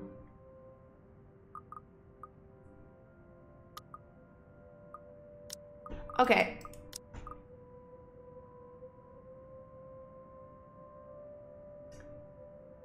Honestly, like, it's kind of better just to, like, tell people if you're not in the mood to talk, you know? It's like, I get really people tired sometimes, and, like, I can turn into, like, a giant asshole when I get really people tired. And so I just have to, like, let people know, I was like, look, dudes, like, I still fucking love you more than anything, but, like, I just need no talking at me, please. I need no, because people tiredness is the worst. I need, like, I don't know, like, if, like, I say, like, if you're just, like, out with random people, then be like, oh, the cold, yeah, I've got a cold, sorry, I'm a bit off. But if you're friends, just be like, I just don't really want to talk right now. That probably isn't the right answer for the game, but, like, it's what you should do. Done. Nailed it. And during the open house? Yeah, I didn't like it, whatever. There were a lot of people around. Wait. Got a minus there. Whatever. Look, if you're tired and you don't want to talk to things happening. Don't fucking tell people. Get people tired. Oh, I'm not people. Shut up. I'm not people tired right now. I'm fine. I don't know if there was anyone else who noticed, but I heard things. I'm sure it wasn't because I fell down the stairs. Even before that, in the attic, Will you give the sorting letter a rest already? Okay, this is not exactly what I meant. I just meant to just be chill and be like, hey, I'm kind of out right now. Can you just like, can we just, Oh wow. Oh well. The effect is immediate. Abruptly, Isabella clamps her mouth shut. Hurt flickers across her face as she looks away and her shoulders droop. All before the thought of holding back my tone or how she'll take every word crosses my mind. When the realization does hit her, a twinge of guilt washes over me at once. But with all that's already been said and done, what am I supposed to tell her then? That I'm someone who can be so easily unsettled by my own assumptions, that this stupid sulk has been brought on by some equally stupid jealousy. Right, no, okay, there's a very big difference between telling someone that you're not like super in the mood and like blowing up at them. There's a very big difference there. What was the heinous one? There was a heinous choice that it made at one point, and it was just like, the answer was so reasonable, but they made us say it like an asshole. Yeah, this option should be, try to calm down. Remember, Isabella's your friend. Or flip the fuck out. Oy. That the simple glimpse of her and my childhood friend together infuriates a part of me. Or that I wish I'd been in her place during those times instead. Sure not, I owe her neither of those. And if anything, she's the last person I want to know about it. Look here. I'm not in the mood for this kind of talk tonight. My head is aching and I'm tired. Hey, I'm sorry, I'm not in the mood, I'm tired, my head hurts. Can we just chill right now? Done. Conversation done. Said like a not asshole. I don't want to hear about the dumb letter, or the mansion, or whatever it was you saw in the bloody attic. I don't. Just get in the car and we're going home. I know, like I do sometimes like pick the other option for like when it goes so wildly off base, but you know what? Like Isabel's in a coma, whatever. Sorry. I won't mention it again. Oh no, you have to mention the letter again. Oh no. Oh, beans. Oh, beans. Whatever. If you're so worried about it, why don't you just throw the blasted thing away? You make it sound so easy. I mean, you did often think that you should throw it away. Because it is. Here, hand it over, and I'll do it for you. Might as well shred it up while we're at it. I hold a hand out to her, though the gesture is without any expectations. She's nothing if not stubborn, and it isn't surprising when she turns down the offer with a swat of her hand. Rebecca, just leave it alone, okay? I get it. You don't want anything to do with it. Good. I hope that settles it. Yeah, just forget I mentioned anything. I'll figure it out myself. That makes me stop again. This time I turn to look at her, searching her face for an explanation. But all she offers me is a sidelong glance and another one of those pained looks before climbing on the passenger's seat and closing the door behind her. Somehow, even with the steady din of traffic around us, the sound of that feels heavier, weighted down with everything else we refuse to utter tonight. This is what I want, isn't it? It certainly doesn't feel like it. Thankfully, if there's anything left to be spoken between us after, we won't have to discuss it on the way home. Or rather, we can't. Because no sooner than we hit the road and Isabella dozes off. Oh god, I hope that, oh god, I hope that Isabella wakes up, but like, okay. Despite my foul mood, I still end up suppressing a laughter once the first sounds of her breathing fill the car. Mama? Not your mom, Isabella. Slow and steady, the quiet rhythm so completely unlike her, so far removed from the impression everyone has of her. A few faint whimpers will occasionally come from her, but otherwise it's just us, this silence, and it's so utterly unexpected. Still a welcome break, of course. Peace and quiet is the one thing you rarely get with her around. Yet it's nowhere near comforting, it merely lends the air this strange clarity, every little sound, every single movement more palpable. And with it comes the unease. A total surprise hits me. It's almost comical if this were a different situation. In my haste, I accidentally dislodge my mobile from its seat on the dashboard, and when I swipe on the screen. Soon I'm scrambling blindly for it with my other hand while keeping a steady eye on the road ahead. But no, don't answer your phone! Okay, the loudspeakers, but still! Voice crackles from the loudspeakers before I can put it back. Although muffled heavily by the surface, I recognize the person on the other line from her chipper tone alone. Hello? Miss Cooper? Oh, you're still awake. Evening. I hope I didn't disturb you or anything. I know it's a bit late. Sorry about that. I just want to check on you and Isabella. That girl's still not answering her mobile. Were you able to meet up with her? Yes. She's with me. We're on our way home. Hello? What was that again? I can't hear you properly. Sorry. Let me just fix this dumb phone. Oh, that was a help me, huh? That was a help me, huh? My hand stops dead for a moment.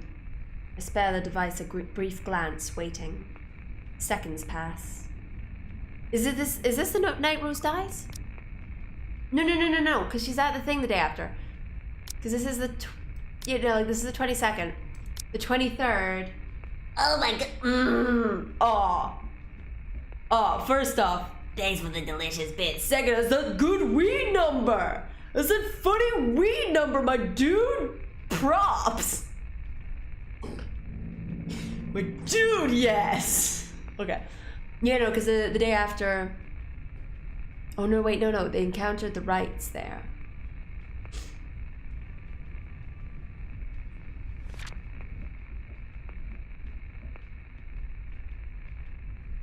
Oh no, dead in her flat the evening before.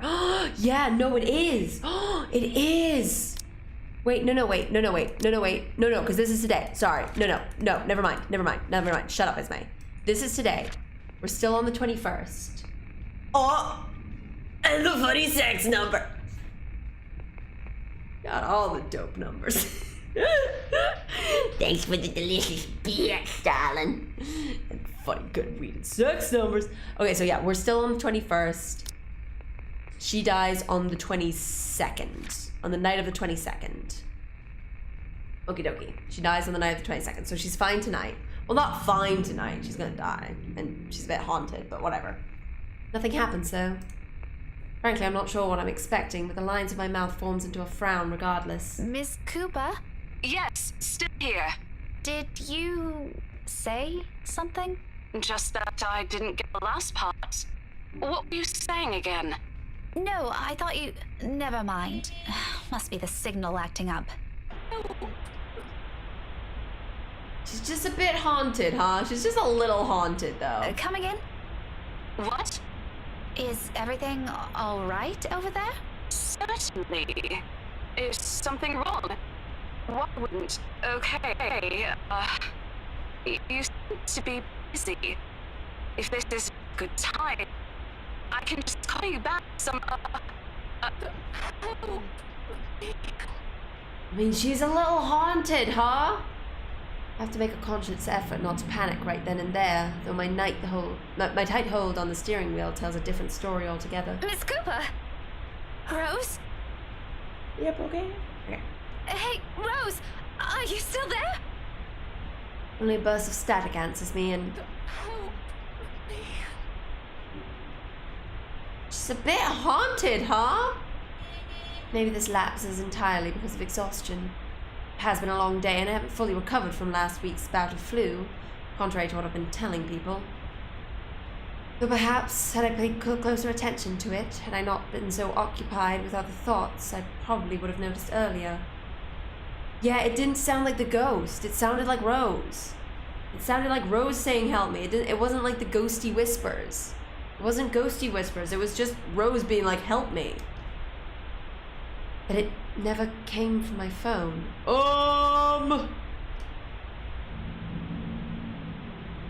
No, don't do this to me. Somewhere right behind me. Don't do this. Oh, I'm not gonna want this. I'm not gonna want this. Okay, it's fine. It's fine. I mean, it's not too bad. It's not too bad. It's not too bad. It's not too bad. It's not the worst. Not the worst. It's not the worst. Help me, please. That time slows to a crawl. Looking up is a mistake. The first thing I see is a face, a ghastly shade, every inch battered, bruised, and bloodied. Even in the darkness and the world passing by in a blur with lights outside, I can still make out the wounds. Yeah, she looks more scared than she usually does. Like, normally she's like, I'm gonna murder you. I'm gonna murder you. Now she looks scared. Blood still oozes from it, little trails of crimson running down its face, glistening under what little light there is. But the gleam in its eyes is but it is the gleam in its eyes that catches mine. Quiet plea, the anguish, the desperation in them, more than its hideous features and the awful stench of gore now soaking the air. Try as I might, I can't bring myself to look away, even as its lips contort into a horrific smile. Yeah, there we go. That's more like it. Even as a sharp, harsh noise pierces the air and the silence around us. Rebecca! Huh? Car! Eyes on the road! Against everything I've been taught and constantly reminded myself, I close my eyes. Did we kill her? No, we could have killed her. No, we didn't kill her. It's fine. No, this is too early in the timeline for her to be dead. Oofty doofty. It's a brief moment. A short, vivid second of muscle memory and instinct completely taking over. And if I didn't allow it, if my hands didn't move, or my feet didn't hit the brakes in that exact second, I might have... Isabella and I might have... No. I shake the notion away before I lose myself in it. Right now, it's an ugly line of thought I refuse to venture into. Not when breathing is a struggle and every ounce of strength has been totally drained from my body. Most definitely not while Isabella's panicked voice beside me still rings my ears. We're alive. We're safe. That's all that matters. But it's not her face that I look for when I finally open my eyes. No! Okay, thank God. All gone. I expected stains, little telling marks and creases on the covers to show me where it sat not a second ago.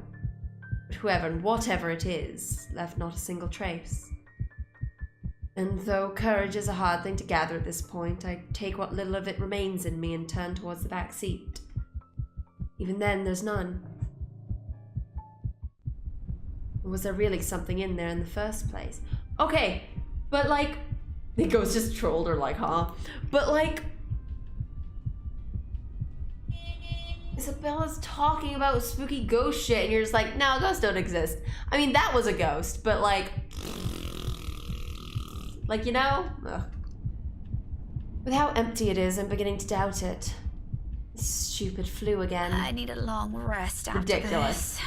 Look, I don't think there is any amount of flu that will make me be okay with seeing ghosts, you know? I don't think there's an amount of flu that I can have that makes me think like, oh, that's a flu and not a ghost, you know? What the fuck? My hands fall uselessly to my sides, numb from how taut my grip on the wheel has gone, and still trembling from the unexpected rush of adrenaline. Against my ears, my heart still pounds in erratic rhythm. My breathing hasn't slowed down. But the world has already righted itself without waiting for me. Little by little, second after second, as I sit there motionless, color begins to seep back around me. Never had the ghost flu. Along with it, are sounds and a voice, no longer the indistinct ringing it was earlier. Rebecca? Becca, are you okay?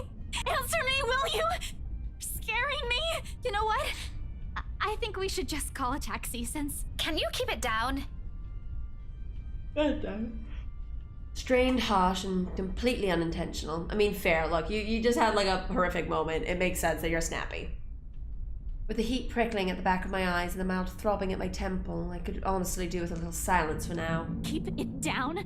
We almost crashed, Becca! I know what happened. It was a lapse. I'm sorry. A lapse? You call that a lapse? Becca, I really don't want to end up a mangled mess on the side of the road. Or a mangled mess anywhere. All I'm asking, if the time ever comes, which I hope isn't right now, is a peaceful death. Oh my God. Give that one to me at least. Not that I'm asking for it, but please.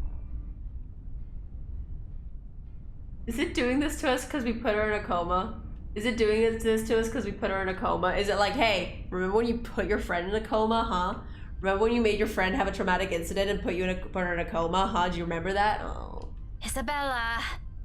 Belle, you're overreacting. If you're so worried, why don't you drive? I don't have a license. Same. I keep telling you to get one, didn't I? For the past 5 years. Do you see why now? I wasn't really expecting to stay here this long. I thought it'd just be for a year or two. All of a sudden, a pensive mood comes over her. Isabella looks away then, while what's left of my little lecture never crosses the tip of my tongue. I don't allow it to, because in each of those words she lets loose is a small truth. The stay is always meant to be something fleeting. Earn some good money, go home. It's what she'd tell herself during her first year here. Now, half a decade later, I'm not sure if she still believes that. Even I'm not sure if I still believe it.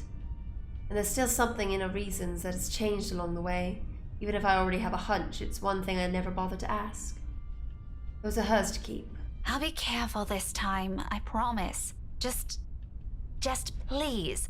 Can we give this whole thing a rest for now? She nods. Oh God. She nods and that's the end of it. We spend the rest of the trip back to Salem. I've forgotten this place in silence. All thoughts of an overactive imagination playing tricks on a flu-addled mind, and of smiles never meant for my eyes, abandoned if only for a brief moment. Blorp, journal. Blorp, blorp, blorp, blorp. After watching Blue Fawn Sea, Isabella tried making small talk with the better, but the latter was in a prickly mood and not interested. On their way home, Rebecca glimpsed something suspicious sitting in the back of her car. Hashtag ghostly. Okay, so we're on the 24th. So what's the 24th? Oh. 24th.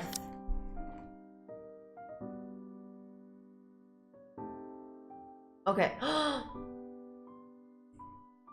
This is the day. Wait, is this the day? No, wait.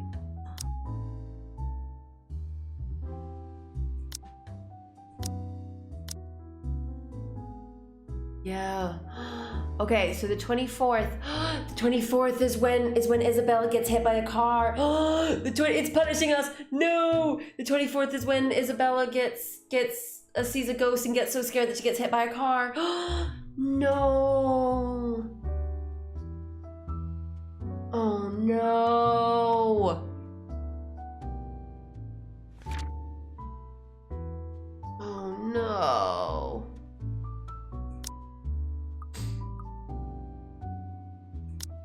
Oh no. Okay. Isn't the demon haunting the people that bought the house? It's haunting everyone. It's haunting everybody. Demon haunted everybody. Everybody that went into the mansion gets real haunted. Gets real haunted. Yeah, right? It begins routinely enough. Immediately after I read the news this morning, I called her. Offered to treat her to a free dinner and help take her mind off things, because knowing her, this might turn into another episode where she'll lock herself up in her room. Doesn't happen frequently. She's grown sensible with that much at least, but I might as well prevent it before going to go down that road. Last time it did, less than 5 years ago, after the incident at Devlin Court, it took Ashton of all people to coax her out of her sulk. She isn't the one responsible for Miss Cooper's death, but this will weigh on her, regardless. After all, the woman was her mentor. It was only for a brief period years ago, when they never worked together, and they never worked together again after, but he still feels like she owes the woman a lot up to this day. To my relief, she agreed, even promised she'd meet me at Cigaretti's right after my classes. Oh my god. A bit odd of her to ask me to stay safe before suddenly cutting off our talk. Everything's going swimmingly. What isn't part of the plan is her failing to turn up. I've been leaving me waiting for hours. Where the bloody hell is she? Oh, she got hit by a car. She's been hit by a car so bad. Oh my gosh, she's so bad hit by a car. She's so bad hit by a car. Oh god. 4 hours from the time we agreed on, and still counting. No, she's not dead. She's not dead. She's in a coma. She's in a coma. She's in a coma. She's not dead. She's in a coma.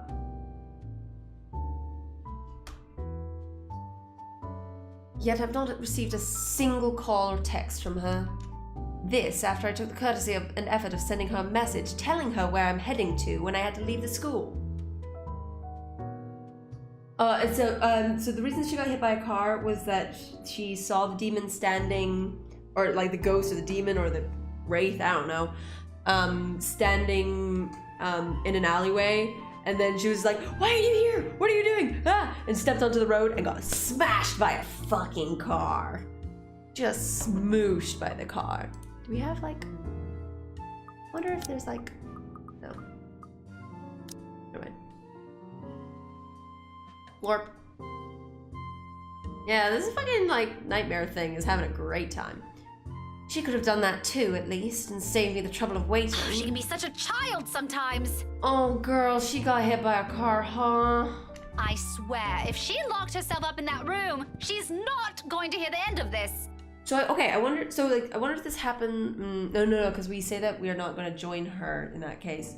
Like, one of the other options for Isabella is that we could have stayed home, but if we stayed home, then I've been told that she just dies. Like, that she just straight up dies. Like, she doesn't go into a coma, she just dies. Yeah, like, I know the ghost claims that she needs help, and I'm like, cool, then stop killing people.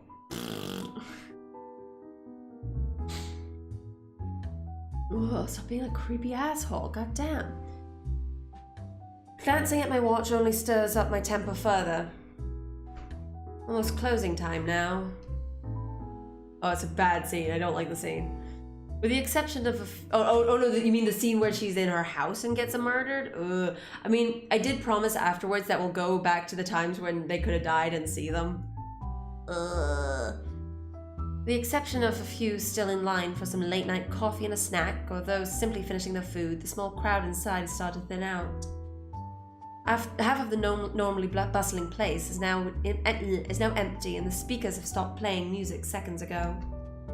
Still, I wish they kept going longer for a few more minutes. I can do with some relaxing music right now, especially with the pitying looks the manager and the one manning the cashier are giving me once I hit my second hour of waiting here. One of the greatest things that happened, so I was waiting for a friend of mine, because he was working in Edinburgh when I was living there, and I was like, oh, we'll go for dinner and drinks afterwards, but the shoot ended up being a lot delayed, and so I was waiting for him for 2 hours. And the staff there started to like pity me really bad. Like, they started to pity me really, really bad. And when he finally showed up, again, 2 hours late, they were rat bastards to him. Like, every time they came over, they're just like, oh, is there anything that I can get you? And you? Do you need anything? And I was just like, oh God, they think I got stood up for 2 hours, huh? They think I got stood up for 2 hours. I was like, mate, I would not order food from here. They are gonna spit in that. Oh my God, it was very good. It was very good.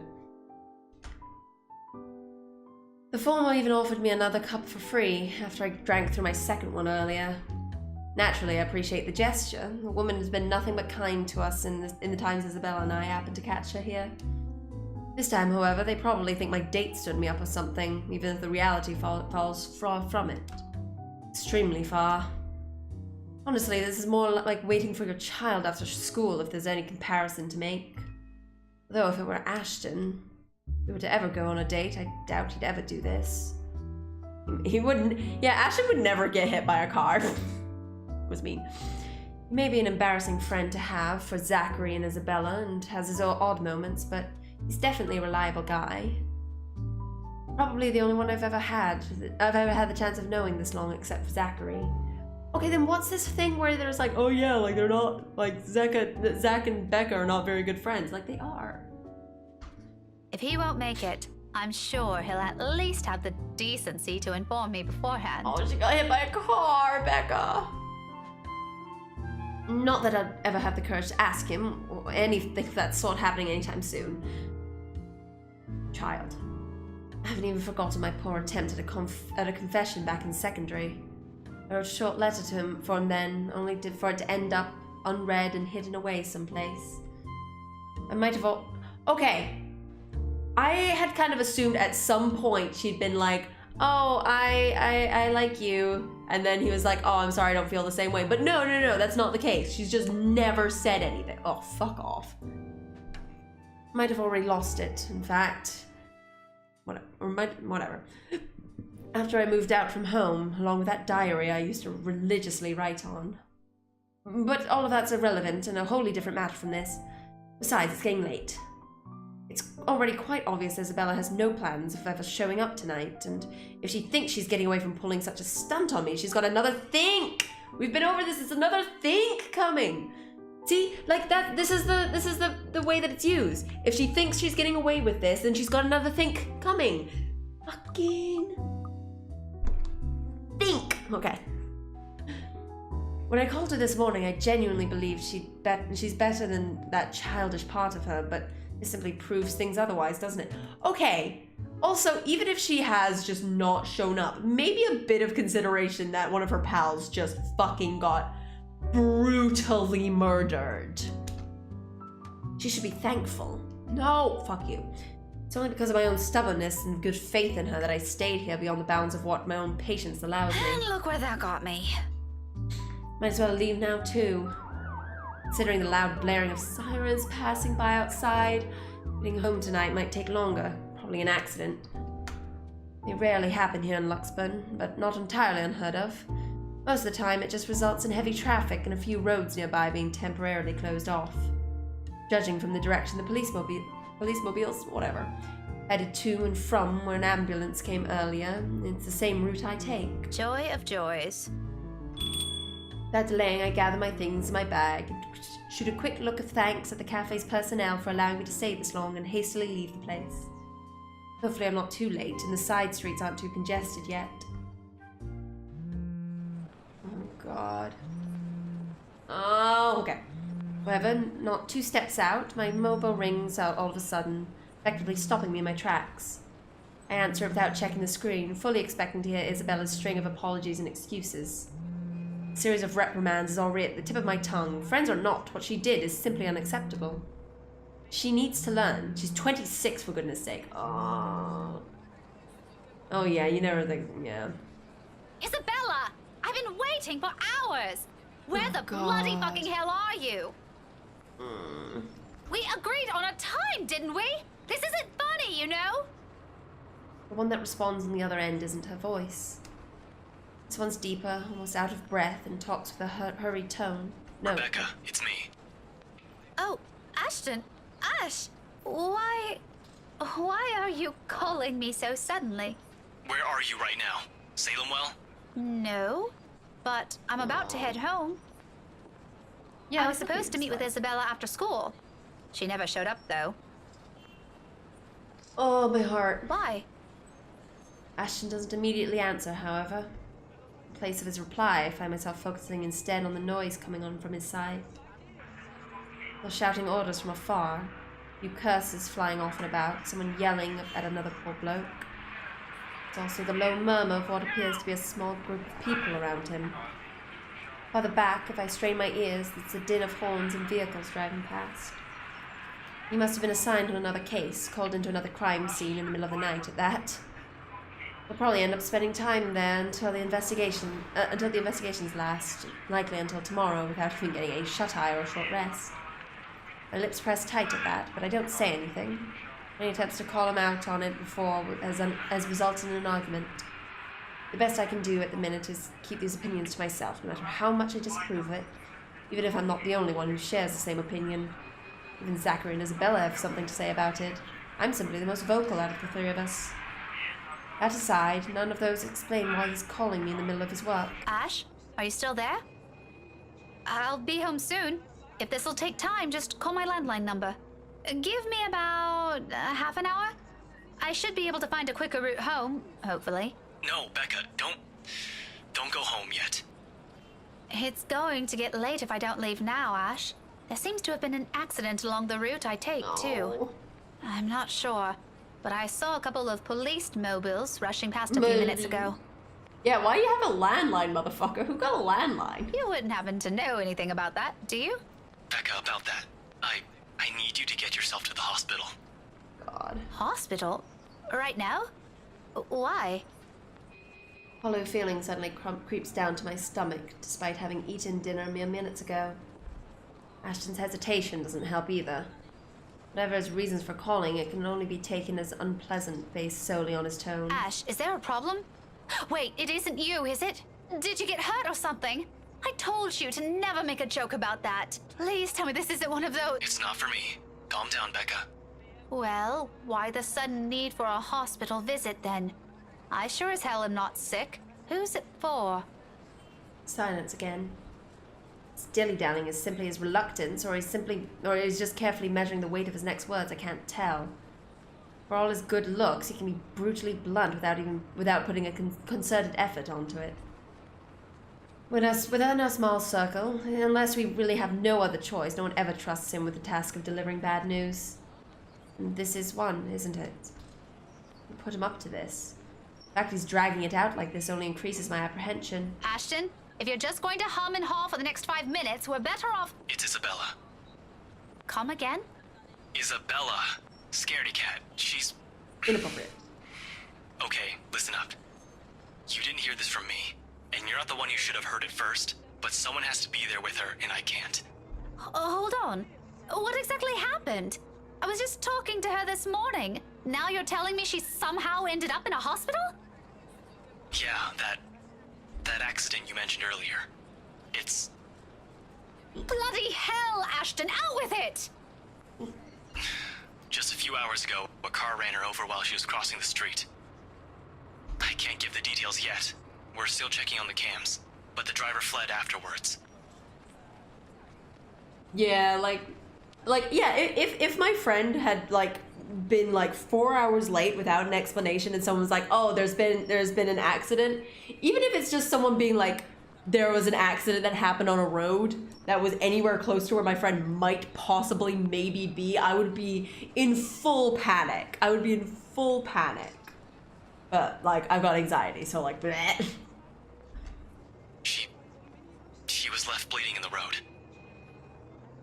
All at once, as though the wind's been knocked out of me, and remembering how to breathe becomes a whole different endeavor. Oh, and remembering how to breathe becomes a different endeavor altogether. My hand makes its way over my mouth as I fight the tremors that gradually sweeping over me. Little by little, the memories of the last few hours rush back to me. For asking me to keep myself safe, my calls going unanswered for a long period, and passing wails of an ambulance. She was still breathing when the paramedics arrived, but I won't lie. Her condition's critical. Concussion, multiple fractures, and internal bleeding. They said she lost so much blood, and it'll be a miracle if she makes it through the night. Damn it, when I find the bastard who did this. What about Zach? Zachary, does he know already? Shouldn't we tell him about this too? No, not yet. Don't tell him anything yet. Let's just keep the circle small for now. I don't want to alarm him. I'll tell him myself tomorrow, but I need you to hurry to the hospital. Can you do that for me? You're the only one I can trust with this right now. Yeah, I'll be there. No problem. Don't worry about it. All right, okay. That's one problem off the list. Thanks, Becca. I'll keep you updated with how things are on my side. I need to go. He ends the call abruptly, without so much as a goodbye or a single reassurance everything will be okay. He doesn't know. None of us knows, and we can only hope amidst the fading of sirens in the distance, like the very life quickly slipping away in front of us. Yeah, usually a small circle includes all of like your very close friends, especially when there is a third of you and one of you is the one that is in fucking danger and two of you know. Just leaving one person out of it is a wank move. When my body finally moves, despite trembling hands and knees threatening to buckle at any time, it's only the single-minded desperation to reach her that pushes me. Please. Please hang in there. Okay, wait. I'm gonna turn the kettle on. I'm gonna turn the kettle on. Because I want... Look, I'm not gonna lie to you. I want a giant thing of hot chocolate. I want hot chocolate. I want, like, a lot of hot chocolate. Hold on. Wait.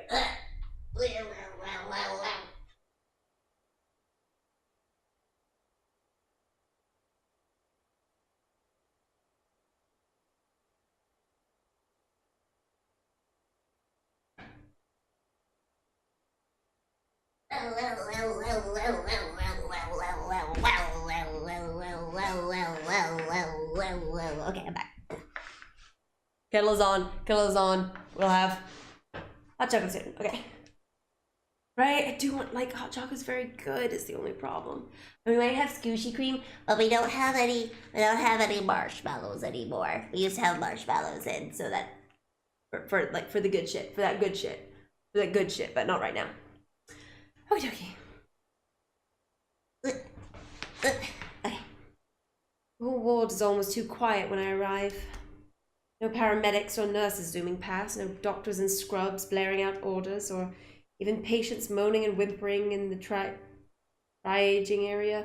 I don't know what that is, but okay, I've been in a hospital like very few times because I fucking hate them. I hate hospitals like nobody's business. They spook me because they smell bad and there's death in them. Anyway, she's already taken to the trauma room according to the overhead announcements. Attention please. Adult Tier 1 trauma alert. Please respond to the trauma center, shock room 4. None of this is what I'm expecting. A lack of chaos. The air so calm and unstirring in spite of what's taking place beyond this waiting room, so unlike what they depict in the telly. Although it would be foolish of me to believe any of those shows. So, okay, so the last time I was in a hospital was Boxing Day. Last Boxing Day. Because I was in, like, excruciating pain. And so I went to the hospital for the first time in it was the first time that I've been to hospital, like, for me, instead of for other people, you know? And yeah, so it was like a really weird day, and then like I was just like lying there in the wee hospital bed, and then like I had the same thing of just like, God, like there's probably a lot of shit going on, but like this is like absurdly calm here, and that was weird to me. Except one time, like from next door, like I saw one of the nurses go in, and I just heard like it's not waking up. God. And went out, and like it, like the guy, like he went, like the nurse went out, and he was like, he's not waking up, he's not waking up, and I was like, fuck, drama. And one of the other nurses went in and went, all right, you drunk fuck, wake up, you idiot. And then he finally woke up. So it wasn't like he's not waking up, he's not waking up, he's just a fucking asleep drunk boy. And that was very funny for me. Oh lordy. Oh yeah, wait, not read this. Lorp, larp, larp. Isabella never showed up after agreeing to meet with Rebecca for dinner. However, as Rebecca was about to head home, she received an alarming phone call from Ashton. Isabella's in a critical state at Ermere Memorial Hospital after being involved in a car accident. Boop.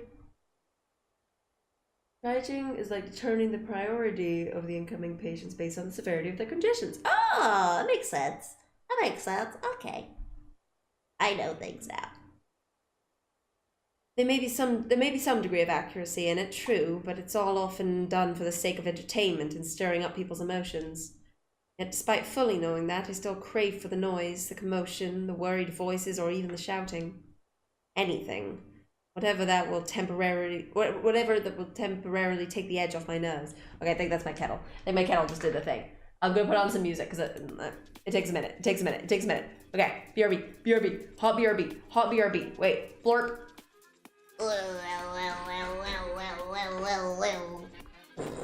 This is not helping. To what new horizons can we look now? Where are tomorrow's opportunities? The frontiers of the future are not on any map. But now, what's ahead of us?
What new horizons can we look now?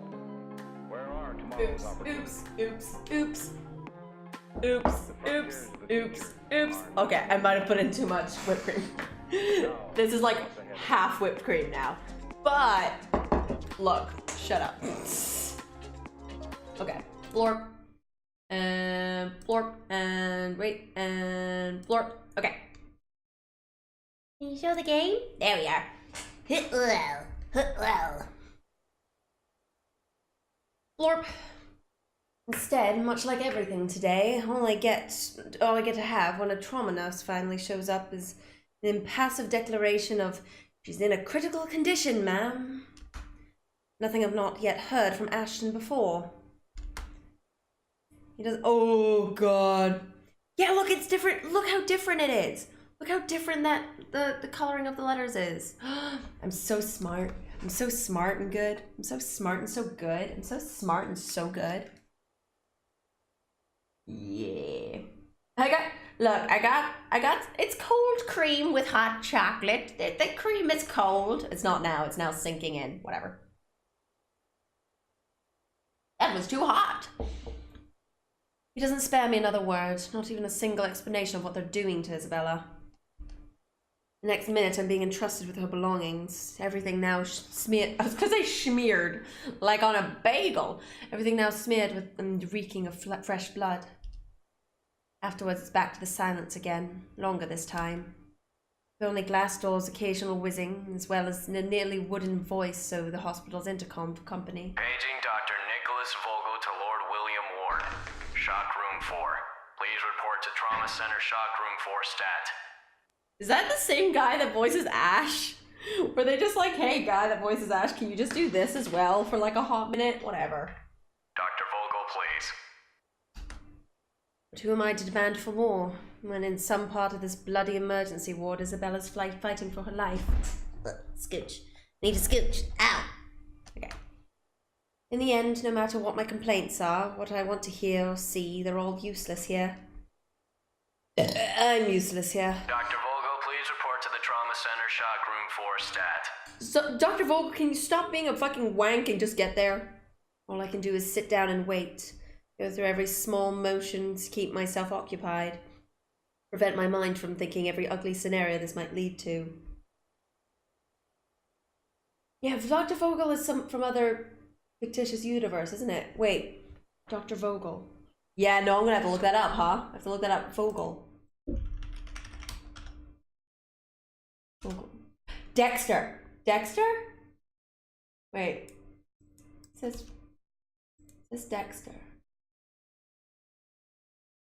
Dr. Evelyn Vogel is a character on Dexter. That might be it. That might be where I'm thinking of it. That might be where I'm thinking of it. Dr. Vogel. Yeah, that might be it. That might be what I'm thinking of. Yeah. That makes sense. Oh, weird. Okay. Because as annoying, stubborn, annoying, or childish as I regard her time and again, I don't want to lose a friend to this. The doctor that basically created him. Like, I think that she was, well, it was mostly his dad that was like the giant wanker. But yeah, I think that she was just like, oh, like, you know, there are good people and there are bad people, and sometimes bad things have to happen to bad people. I think. I can't remember her that well. It's been a while since I watched Dexter. I loved Dexter. Surprisingly. Is my love to think about serial killers? Weird. I love things about serial killers. God, I love things about serial killers. Okay. Yeah. God, his father was dead. I love Dexter. Oh, I love serial killer things. They're so interesting. Okay. It's that thought I hold firmly to. As the hours go by, as the halls grow quieter and everything around me turns dimmer, bleaker, it's what I cling on. Yeah. Along with a small plea at the heart of it. Muttered prayer, desperate and earnest all at once. I've never been the religious kind. I don't think I ever will identify as one. But if there's some other force, someone out there who can hear, please listen to me just this once. Please don't take her away. For long sleep claims me, fraught with lasting images of blood and a single voice on a vain struggle with death. Thus, the waiting game begins. Hit me. Following morning arrives like any other day before it, bright and clear. As if the world hasn't completely tilted out of focus the night before, like nothing ever happened. It's a good day by common standards, albeit one I can't fully appreciate. Maybe I would have if the hospital's glaring fluorescence, if it isn't the hospital's glaring fluorescence that greeted me first, or my eyes still aren't rough with sleep, or I've chosen more of a comfortable place to doze off. Even better, I've gotten more pleasant news than what I'd received after waiting for hours on end. Oh, if I've got it. If I'd. But times like this, you simply take what you can get. Could have been worse. Could have easily lost her. The doctors and nurses said so. But by some bull-headed miracle, we didn't. When do Becca and Marianne meet in the library? Oh, yeah. Do they?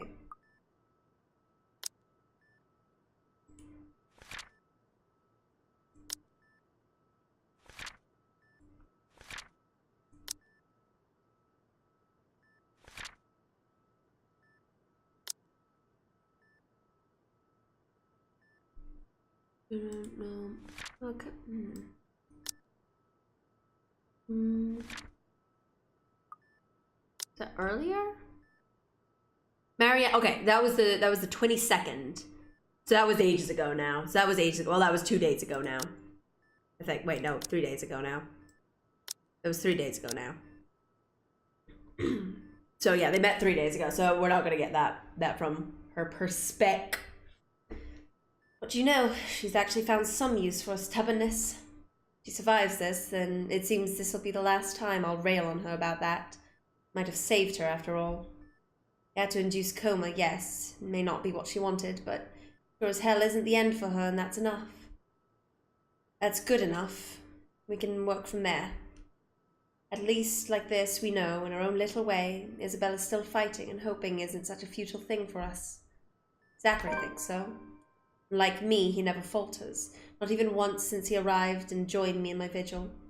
Even when the uncertainty starts to have its sway on me, all he has for me are reassurances. You did the right thing, Rebecca.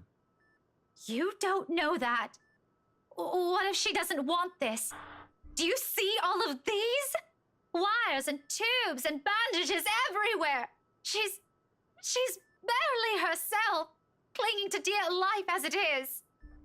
She can't even hear us. Doesn't even know there are people here worried sick for her. The point is she's still here. Don't beat yourself up over what ifs. This ain't over for her, alright? I've seen people recover from even worse. Have some faith in her. I do have faith in her. You know what? I think this is just a lack of sleep talking. You've been here since when? Last night? Go get some rest, Miss Gales. But Isabella's... I'll take care of her, don't you worry. We can do shifts if you want, but go home first. We'll talk about that later when you ain't looking like you're about to fall apart. If you keep going like this, you're the one who'll end up here next. I don't know if it's the optimism in the tone that did it. But as was, regardless of the mood around us, some of the exhaustion finally lifts, enough for a soft chuckle to slip out of me. How odd. Of all people, Zachary's the last person I ever expect to get a pick-me-up from. After all, we've never been particularly close. Like, we keep dodging around on how close these two are. It's weird. At best, we're good friends. We talk, we laugh about the situation when the situation calls for it, but admittedly, none of those will ever occur if Ashton or Isabella aren't there. They're like so close with all. Like, they're like, oh, we aren't particularly close. We're pretty close. They're pretty close. They're pretty, like, even. Whatever. That's not entirely uncomfortable, but awkward nevertheless. We simply can't seem to find something to talk about without those two to drive the conversation. Still, here he is, in spite of that gap or whatever the dark cloud hanging above his head. Or whatever dark cloud hanging above his head lately. That's weird, okay. I can't possibly reject his offer knowing that, can I? This feels like a conversation I had with Isabella a few days ago. I said the exact same thing to her. Then maybe it's a sign you should rest. Let me take over from now. Maybe. But I'll keep that in mind. Are you sure you'll be fine alone? I'll come back this evening. So if you need anything picked up, I can get it for you. Nah, no problem on that front. Besides, if I do need something, my apartment's just a few blocks away. Skip and a hop, that's all I need. Focus on getting some sleep. Let me take care of this for a few hours. Do it for everyone's sake, Will do. Thanks, Sakura. Brogan was swearing at me when she should be driving. Brogan did a swear at me instead of doing driving. I don't know why I'm telling on my girlfriend. I don't know why I'm telling on my girlfriend to Twitch, but I'm gonna tell on her. If something changes with her, promise me you'll call. You'll be the first one to know, ma'am. Well, if it comes to that. I hope the news I bring will be better than the one we got this morning. It's baffling that he calls her ma'am and like Miss whatever, what's her last name? I forgot. Miss Gales. I'm like, okay, you're friends. Like, even if you're not like the closest ones of the group, why are you calling her Miss Gales and ma'am? You are still friends. Oh, because we swear at each other all the time. No, my girlfriend gaslights me. Everyone thinks that she's an angel. She's not. She's not. You know, anytime that one of us is inside and the other is outside and we catch eyes, we're just like, which is fine for the inside person. For the outside person, people walk by and see that and they're very confused and concerned. It's very funny. Crazy thing having to wake up to this. I hope so too. I'll see you later. I give him a smile before leaving. Frankly, it's weak and a half-hearted attempt at encouragement, and whether it's intended to be for me or for him, I don't linger over it. At the end of the day, we both need any little strength we can muster and extend between us, in whatever form we may choose to come. Those may choose to come. Nailed it. The door closes behind me with a soft click, at last muffling the ceaseless beeping from the machines. I know this isn't the last time I'll be hearing those. A wholly different atmosphere meets me when I step out into the hallway. Sterile, placid, along with the sharp, bitter air dangling oppressively over my head as I make my way out of the ward. It stands as a stark contrast to the room I came from only seconds ago. With the whole place like this, Zachary's passing remark about Isabella years ago rings truer. He's right. There's always been this certain warmth she carries around her wherever she goes. The sunny, sprightly kind, reminds you a little of home and those childhood memories so often forgotten. Something I both envy and ignore in her, and to the point of taking it for granted. But in spite of the circumstances she's trapped in now, it remains with her in that room. She can't even see me. And leaving it is like a douse of cold water. Aww. Every thought, every responsibility, every worry I've set aside last night returns to me tenfold. Someone has to inform BRC. Then there's also her aunt who works in another country. She needs to know as well, and family in the Philippines too. Though I never asked for it, I'm sure Ashton would also appreciate any news on her condition. Bloody hell. This is supposed to be easy. Call and deliver the news, simple as that. Offer small, soothing words if needs be, no matter how meaningless or how flat they fall in the other's ears. Yeah, my hand wavers. The moment I pull my phone out, my whole body freezes. I stop in my tracks while my thumb hovers uselessly over the names on the screen. Her aunt, her mom, Ashton. Her mom, like, look, she's English or Scottish. She's not me, so she says mom. I say mom, but that's because I'm half American, like an asshole. The letters on it flicker brightly, almost accusingly at my stalling. How would they react? How would her family feel hearing this from someone they'd never even met before? How do I tell them?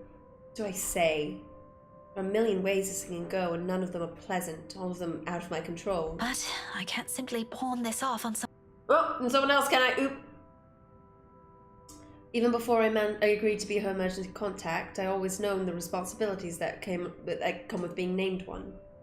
At a young age, I already did, and Isabella's trust goes as far as to put me on that list. If that doesn't say what she thinks of this little friendship, I don't know what else will. And now I balk at it? That simply isn't how the Scotswoman in my blood does things. In my blood, the Scotswoman in my blood. Why did you say it like a dink? So before I lose a sudden resolve and stumble back into another cycle of negative thoughts, I press down on the call button. Ashton first. I think about how I'll deal with the others later. Though I still have no clue how I'll open the topic. This news is still a far cry from a good one, but with him, I won't have to worry about how best to phrase it. Word choice and turn of phrase notwithstanding, ultimately this all just sounds like an update on the situation for him. When he finally answers, however, a certain tightness in his voice makes me pause. Hoarser, rougher than I remember, and it doesn't take a genius to figure out he hasn't gotten any sleep yet. Becca? Didn't I tell you not to call around this hour unless it's urgent? I remember, sorry. Don't worry, this'll be quick. Also, why wouldn't you want— oh my god. It isn't urgent, but I thought you should... You deserve to know about this as soon as possible. Can it wait? At least until lunch? Oh, we're gonna... Ooh, what's going on with Ash? Like, because this is an insane reaction for, like, when he knows that she's been waiting with Isabella and being, like, finding out, like, her condition. He's in the middle of something bad, probably, right? Like, he has to be. Because otherwise, this is insane.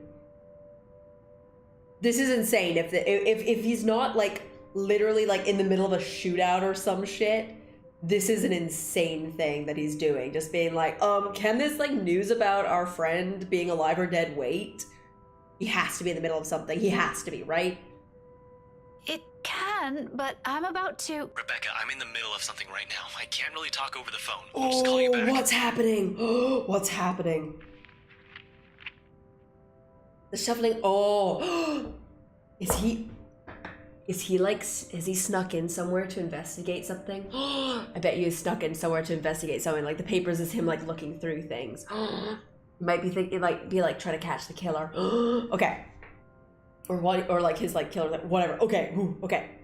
The shuffling of papers follows his dismissive note. He hasn't dropped the call yet, but his impatience and inattentiveness are clear. There's no need to guess. I can almost see it. Small scowl over his features, the way he reaches up a hand to pinch the bridge of his nose when he can't figure something out. Was this a late hour call? No, this is the morning, isn't it? Wait, isn't this the morning?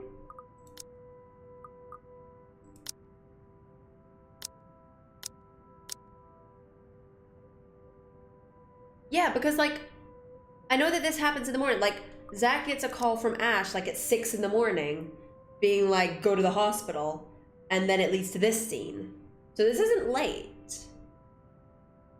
Weird. Okay. His quick, sharp movements while he checks and reads through everything with an enormous focus. Generally, I'd ignore it. I called him for an entirely different reason. Even so, this sudden nonchalance irks. Maybe it has to do with his own exhaustion. Without a doubt, he's been at this since his call last night. That part I understand. Still, it hurt him to pause and ask for a minute. We always have to spell it out for him.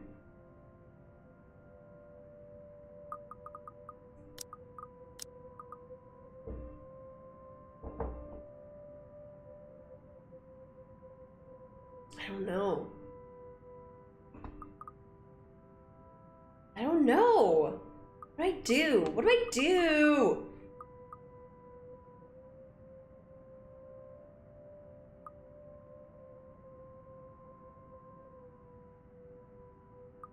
Because, like, he likes her. He likes Isabella. So, like, it's not him being like, I don't care about this. Like, I know, like the thing is, like, it is accusatory. And, like, at the same time, like, in this situation, it probably should be, you know? Just because, like, yeah, his friend is, like, dying. Or, like, could be dead and is not, like, just doesn't seem to give a shit. But I would assume that, like, it's because he's genuinely, like, in the middle of something, like, real serious right now. But then again, like, how's the investigation going when he's just like, do not talk to me right now, I'm in the middle of something. Also is kind of fucking stupid, you know?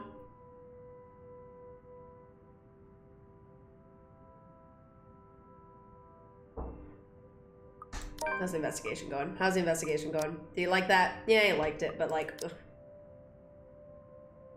However, knowing Ashton, any attempts to push will only be met with almost equal amounts of bloody-minded aversion. Honestly, there are a lot of things he needs to hear at the moment. But bringing all those concerns out in the open will probably make me sound more of a pure arsehole than a concerned friend. We're in the same boat, after all. This is as difficult for him as it is for me, never mind the specifics, the hows or the whys. We're both tired. Although unlike me, it's likely he hasn't gotten a chance to breathe easy since this whole thing began. Furthermore, Zachary isn't with him to listen like he always does. So, if I could ease some of that burden off him by holding off my sharp retorts and opinions, then for the time being, I'll gladly do so. How is it going, by the way? Any news? The rustling from his side abruptly stops.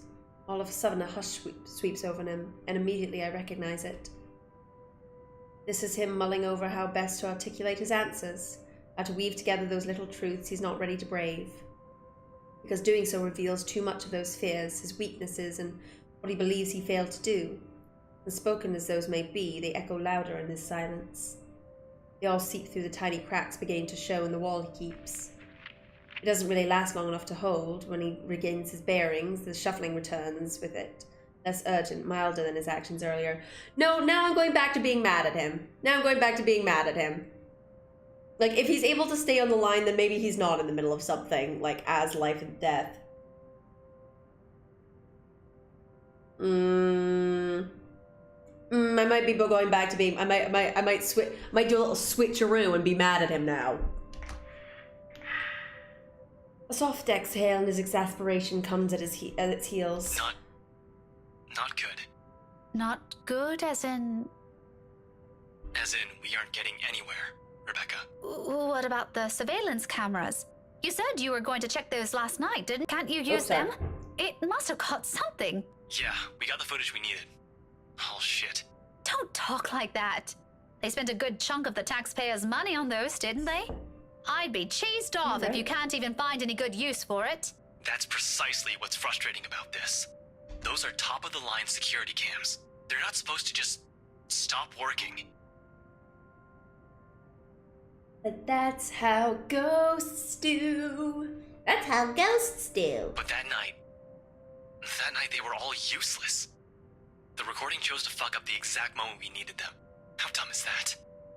His voice fades, gradually swallowed by the constant din of traffic around him, along with the words and every implication they carry. Traffic? What is he doing? Why won't he ask about... Oh. If he's found other ways around his predicament, he leaves all of it unsaid or has already been lost in the hubbub around. Like, I understand being... Like doing everything he can to find, like, because, like, I know that, like, right now he's doing, like, he's trying to find the person that hit her, but at the same time, how dare he be just like, sorry, what do you want? Why are you bothering me? What do you want? Like, fuck off, Ash. Nah, ghosts, it's because of their EMF. It's because of their electromagnetic frequencies. That's what ghost shows tell me. Ooh, that one was special. Okay. Oh. Ashton's disappointment is the only thing I hear when he finds his tongue. The guys at Tech have been trying to clean the footage since it was turned over. They'll find a ghost. No promises from them, though. Another round of shuffling follows. Papers being folded and stacked neatly together, and the sharp tapping of shoes against concrete. A 9 out of 10? Ooh, like, I've done better. Like, I feel like on that scale, I've done, like, some, like, fucking 15 out of 10s before. But normally I have, like, little piss baby burps, and it sucks. I want, like, resounding good burps, you know? Ugh. Soon a car door closes behind him with a heavy thunk, effectively shutting out the noise outside. However he looks and feels at present, whatever bound to happen next, he won't allow the world to see that one weakness. Okay. Hopefully, the reason he's doing this is because he was in, like, a precarious situation where he was, like, sneaking through, like, someone's files or whatever, and got out, hence the traffic, and now is in his car. And is now going to ask about Isabella. Do it. Except the lull that ensues deafens more than soothes. Do it. He's quiet for a long moment, with only his breathing breaking through the dense air every now and then. Though the line hasn't been cut off yet, I dare not speak. I've seen him like this before, and right now, even with the distance between us, forming a clear picture of him in my mind is easy. His head leaning against the steering wheel, hands gripping it like a lifeline, and his eyes shut tight in an effort to compose himself. He's angry, not at what's happening around him. Frankly, we can't move like this. We can't even find any witnesses. Those recordings are the only thing we've got. And if tech can't fix those, if we can't even get anything out of it, without those, you've got no other leads. And this case is going to get dropped faster than a badly written police report. That himself. If that happens, frankly, I've got no other choice but to let go of this. There's only so much I can do for her with all the red tape. And that's why you snuck into a place? Damn it. No consolations, no words of encouragement. I don't offer him any, whether he's waiting for those or not. Those aren't what he wants to hear at the moment, despite himself. What if the ghost made the car? Oh. And sure enough, oh no, that's not your voice. Oops, I kept doing the voice. Oh no, and sure enough. Okay. And sure enough, after another bout of silence and skirting around the topic, he finally asks, okay, I'm gonna assume that that's what happened. He was doing a bit of an illegal, doing a bit of a snoop around, and then was just like, I have to get out of here. Got out with papers and is now in his car and now can ask. In a tense, small voice, too afraid of the answers lying ahead of one question, too wary of what people will see behind those walls already coming apart at the seams. He permits me to see beyond it, if only for a short second. How is she That's what doing, I'm going to by the assume way? for now. They might prove me wrong, but that feels like the only thing that can make sense of him being so bafflingly uninterested in how she's doing at the start. Like, not uninterested, but like literally like, I might get caught doing something I cannot be caught doing if we have this conversation right now, you know? After all that, the least I can give him is a plain-spoken answer. Comatose. Medically induced. She's on life support. They had no other choice. Surgery was stopped after a few hours because continuing would have been more fatal for her. They were losing their options, and her chances were slim from the moment they brought her in. That she managed to make it this far is already a miracle. That's a little too optimistic.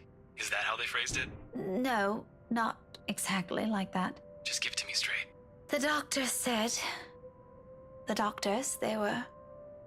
Last night was a miracle. But they said we shouldn't hope for another with how things are looking.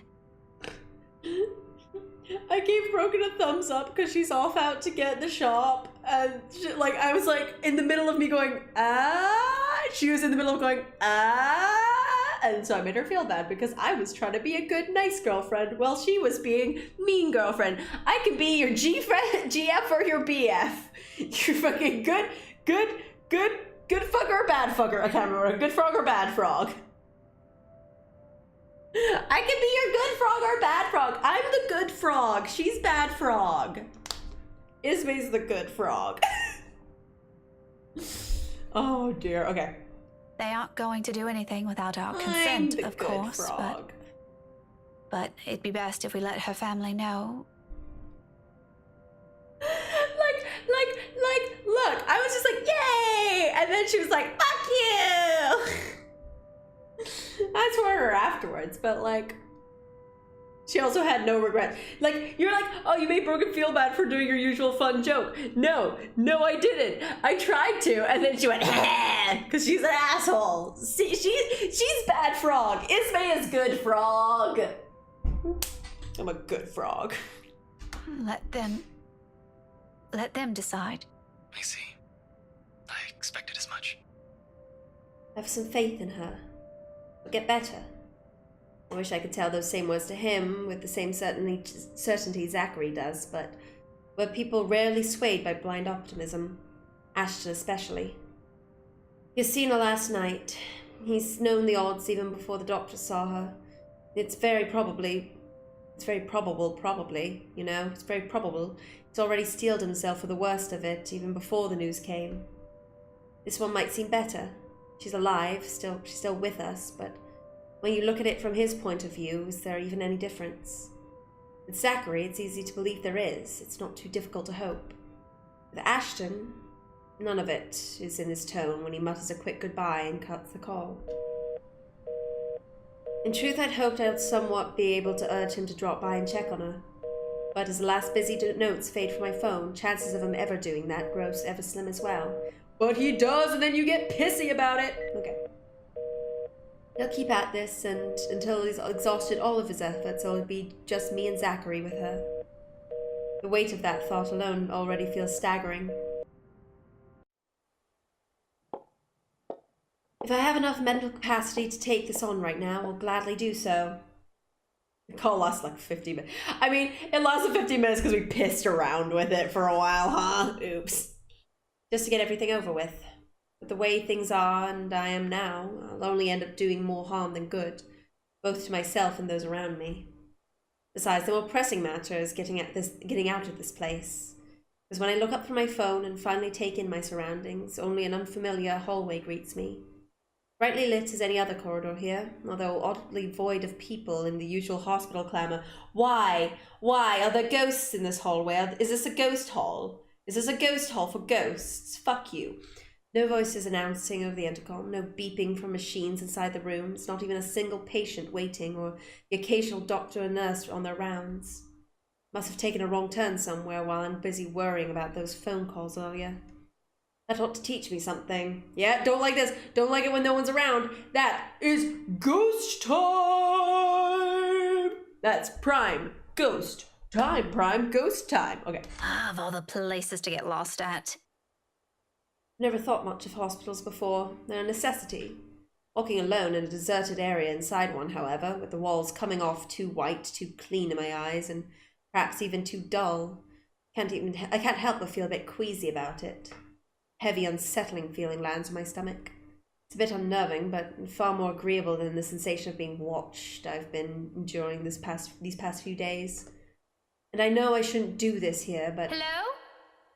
Anyone here? Sorry, that's like the clarion call for come and murder me, ghost. That's the clarion call for like, oh, hi, ghost or serial killer, come and murder me. Fuck you. Faint footsteps mum. Unless at the same moment you are grabbing like a baseball bat. No. Leave. No. Like literally the only time, like I've heard like weird noises in the house when I'm like if I'm alone and I'm like, okay, it could be Brogan coming back. And I'm like, huh. No, you pick up something heavy and then you're like, hello? And then you wait by the door and you smash anyone that comes through. Because Brogan would answer. Unless she doesn't, and I just smash my girlfriend over the head, but whatever.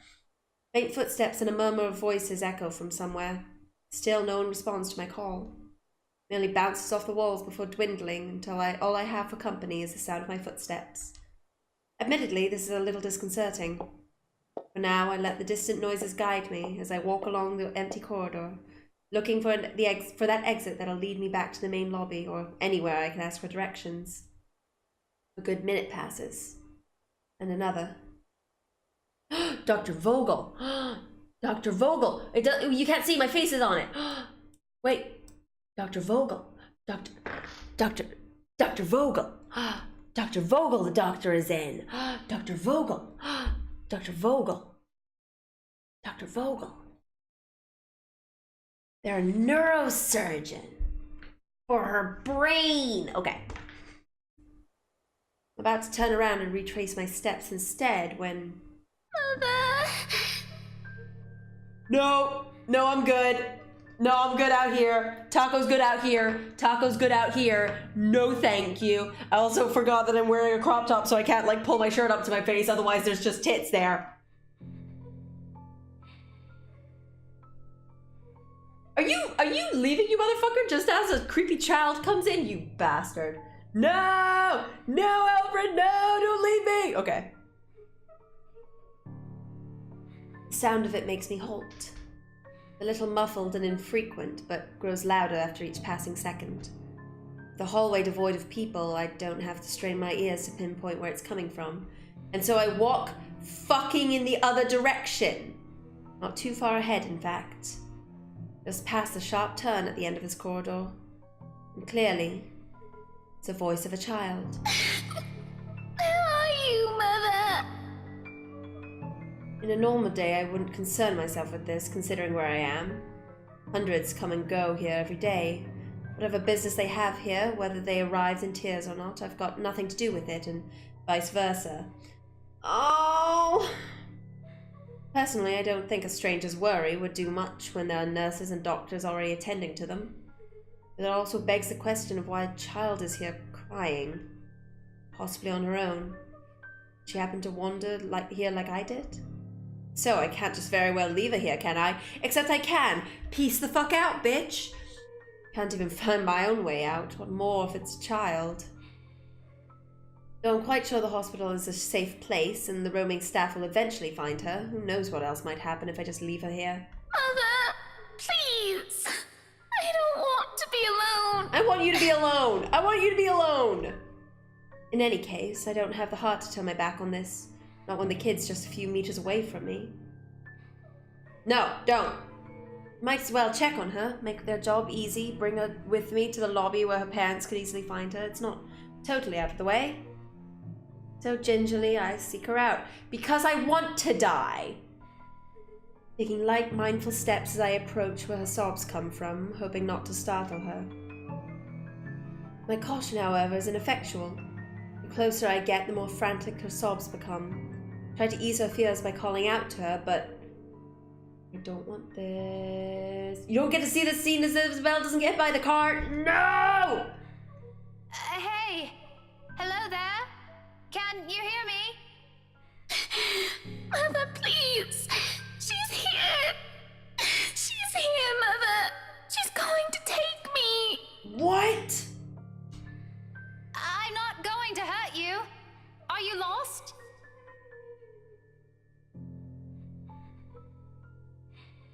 Okay, that noise is coming from the game. Oh my god. Oh my god. Oh my god. I didn't think that the child sobbing was coming from the game. I just heard like the whimpering and like for some reason it sounded like it was past my headphones. Holy shit. My entire shitting life flashed before my eyes. I mean, I've got a giant sword I can smash someone with. I've got a giant sword I can smash someone with. Okay, it's fine. I've got a giant sword I can smash someone with. Holy shit, okay. She won't leave, Mother. I'm heading back to the lobby. Do you want to come with me? Your mom could easily find you if we go there. Mother, I don't want to go with her. Tell her to go away. Why did the voice why was it last? All right. Why don't we just find someone who can... Oh, this is gonna be bad. This is gonna be bad. Suddenly she cries out. In a flash, oh, you've heard this before. What? She cries out and in a flash her stifled sobs grow louder and more violent, fraught with fear and dread. It doesn't take too long for a little fact to register. Ah! I'm not the one she's talking to from the beginning. Whoever it is, she doesn't want the person with her in there. Mother, she's here. Help. I don't think twice. With all the haste I can gather, despite the weariness in my bones, I break into a run before panic sets in. Damn my own safety, but if something happens to that kid at not more than a few hours after Isabella's accident at that, I won't forgive myself. I may not have been able to do anything for Belle, but this one's right in front of me. She's going to hurt me. Help me. I won't just sit this one out like a useless person. No, she's here. Another scream ripples through the air as I near the bend. Boop, blorp, bleep blap blorp, bleep blorp. However, this time her sobs die down along with it. A wave of cold creeps through my body as the entire corridor goes wholly silent. Quiet has never been a good thing in situations like this. In 3 more steps, I make it around the corner, bag ready in my hand. Are you safe?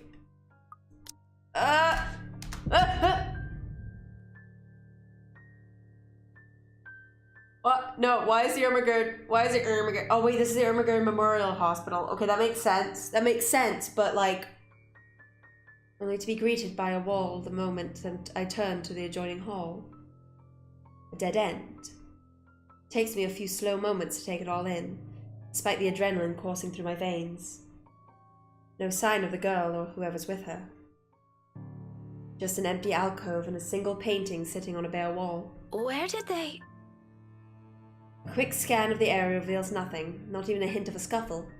The only way out of here would be through the sliding doors adjacent to me, but even that looks untouched, bolted shut to boot. The corridor I've just passed through seems to be the only way to get here apart from that door.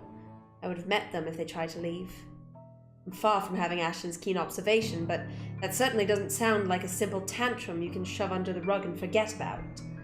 Anyone making a desperate cry like that would have left things in disarray. Especially a child. Yet I'm the one standing here, in the presence of a painting that looks to be mocking me and the absurdity of my actions.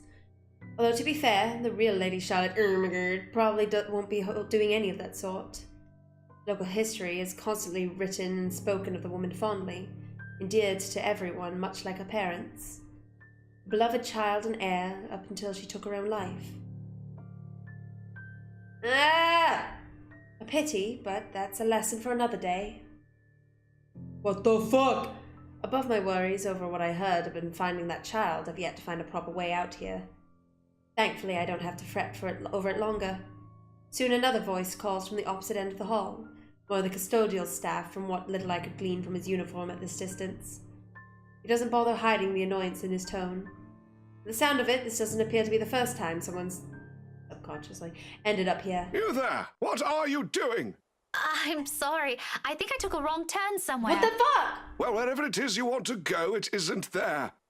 I'm really sorry. I heard someone crying here and I thought... Lady, this place is off limits to the public. Has been since a month ago. Why? Closed off for renovations. Didn't you see the signs back there? Next time, learn to read. It won't happen again. Whatever. Get out of here, lady. Exit's back there, second turn on your right. Don't let me catch you here again. Strange, though, he doesn't wait around for me to leave and walks off after saying his piece. I'm not certain if it's because he's simply tired of having to fend off unauthorized personnel from roaming in here, or he's just gotten to the point that he no longer cares anymore. Shaking my head, I step back from the alcove and prepare to head out, but not before taking a glance at it again. Please don't turn spooky! Not even sure anymore what I'm expected to see before me. Oh, must be the wind. Rebecca, I'm leaving. Rebecca, I'm leaving! Rebecca! Rebecca, I am leaving! Fuck you! It must be... You know when I heard a child speaking for like 100 years and I could clearly hear what the child was saying? Oh, it must be the wind! Rebecca, I am leaving! What are you talking about, Rebecca? Hey, Rebecca? Hey, Rebecca? Hey, Rebecca? Get ghost at. Get ghost at, bitch. What are you talking about? And then it's just good of causing what? Like, what are you talking about? It must be the wind. What are you talking about, you fucking batshit bitch? Oh my god, it must be the wind. Leave me. So without another look, I leave it alone. I don't like that the scene's not ended. I don't like the scene's not ended.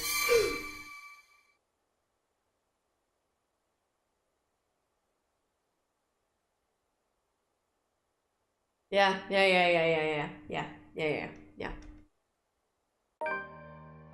We just did it. Okay. Christ. Do not. After leaving Isabella in Zachary's care, Rebecca informed Ashton about her current condition and asked for updates about the case. The investigation wasn't going well, much to Ashton's frustration. On her way out of the hospital, she overheard a girl crying, looking for her mother. Okay.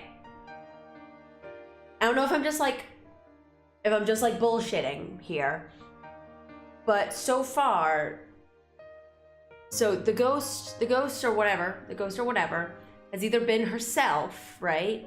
Has either been herself, or like, well, in that case, no, wait, no, never mind. Because like, okay, so like, but she kind of possessed the face of this girl, and also was possessing Marianne's, or like taking on the form of Marianne's like kind of ex-girlfriend. And I was like, oh, well, both of them took their own lives.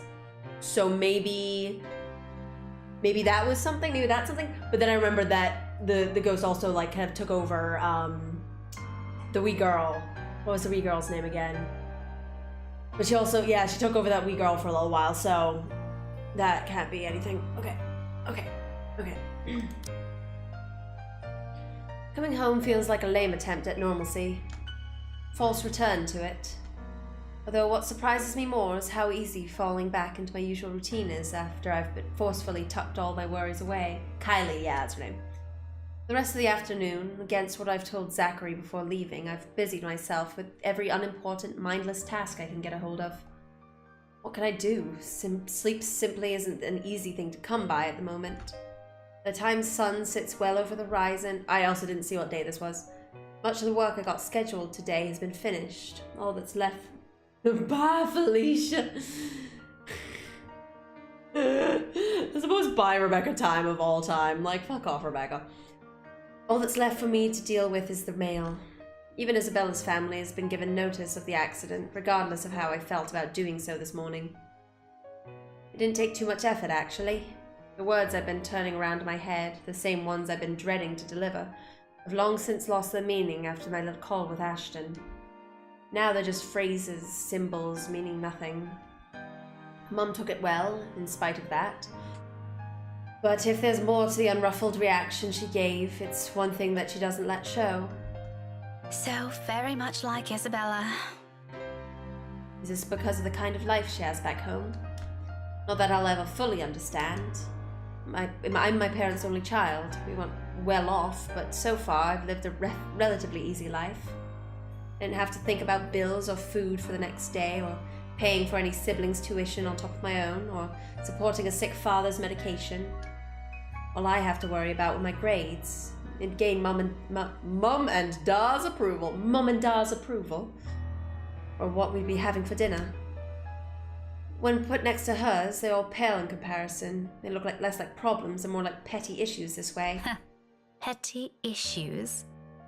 But as unimportant as it all sounds, sometimes its ugly head rears at the most inappropriate moments. And sometimes they come through your mailbox in the form of a fancy-looking letter, pretty ribbons and all. Whoever spent this has spent silly money on the envelope alone. Verging on ridiculous, really. I can already imagine Isabella wrinkling her nose if she sees this. Then she'll complain about unnecessary expenses and rich people problems. Isabella gets more and more, like, relatable, like, after she's dead, you know? Oh boy. I'm almost afraid to touch it myself. As if simply brushing a hand against its crisp surface will be enough to put a crease in it, and it'll be a terrible sight to the sender. Slight to the sender. Nailed it. But as extravagant as I find this, it isn't really the first time I've received one. Most of the time it's not even for me, so who am I to complain? Either way, no look of surprise crosses my face once I flip the envelope over to see my parents' names written in a neat script. Nothing new then. Their years in the academe, nailed it, naturally brought with it various connections. People from other fields, art, science, business, politics, you name it. This one, though, gives off a much personal vibe. Fucking nailing it. Letters like this usually come from old students, people who've grown fond of my parents, and they, in turn, treat like children of their own. I've only met a few of them. Most have moved on to become more successful in their chosen careers, and little letters like this are their way of expressing gratitude. It's one thing Mum and Dad are proud of, rightfully so, and I'm happy for them. But there are times I wish they'd remember that they have a daughter here. The real one. Not that it's of any importance now. Not like they didn't raise me well and provided for me. They did. I wouldn't be here where I am now if it weren't for their hard work. And like a dutiful child, I do everything I can to give back. Even if it's just as small a thing as letting them know they got another mail waiting for them. Another mail? Is that how anyone ever says that? Okay. The phone rings for a good minute before someone answers. Mum, her voice as warm as I remember. Becca? Hi, Mum. How's the conference going? Well enough. Until your dad sprained his ankle. What's your voice supposed to be, girl? Girl, let me know now. What's your voice supposed to be? Are you fucking supposed to be Scottish? Because that's nothing. Oh no, is it bad? I'm alright. In case anyone in this family cares to listen, I'm alright. Very much alive, darling. So you're definitely supposed to be English. Is your mum supposed to be Scottish? And there you have it. He'll be up and walking in a few weeks, don't worry. We're going to have to extend our stay here until it heals, though.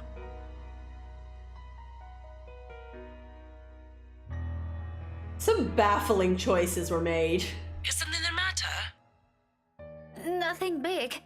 Just that mail arrived for you. I got it last night, but things happened. Lie. Thankfully, she didn't notice.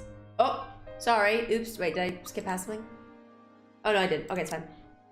Although, if I'm going to be honest, a small part of me yearns for her to do so and ask me about it, but I put down that idea almost as soon as it surfaces. I shouldn't make them fret. They're busy. What does it say? What are you supposed to be? Raise your glasses, give cheers to the good times, blah, blah. Becca manners. That isn't how I taught you to read. Shut up, Mom. Sorry. You are cordially... it's an invitation, Mum, for a housewarming party. Okay. So I was kind of like, oh, maybe, okay, maybe. So like when every so often Rebecca says something that's like very Scottish, it's like, oh, maybe one of her parents is like very Scottish and so like has got some like colloquial shit. She does not have that, and so they're baffling. Everything is baffling.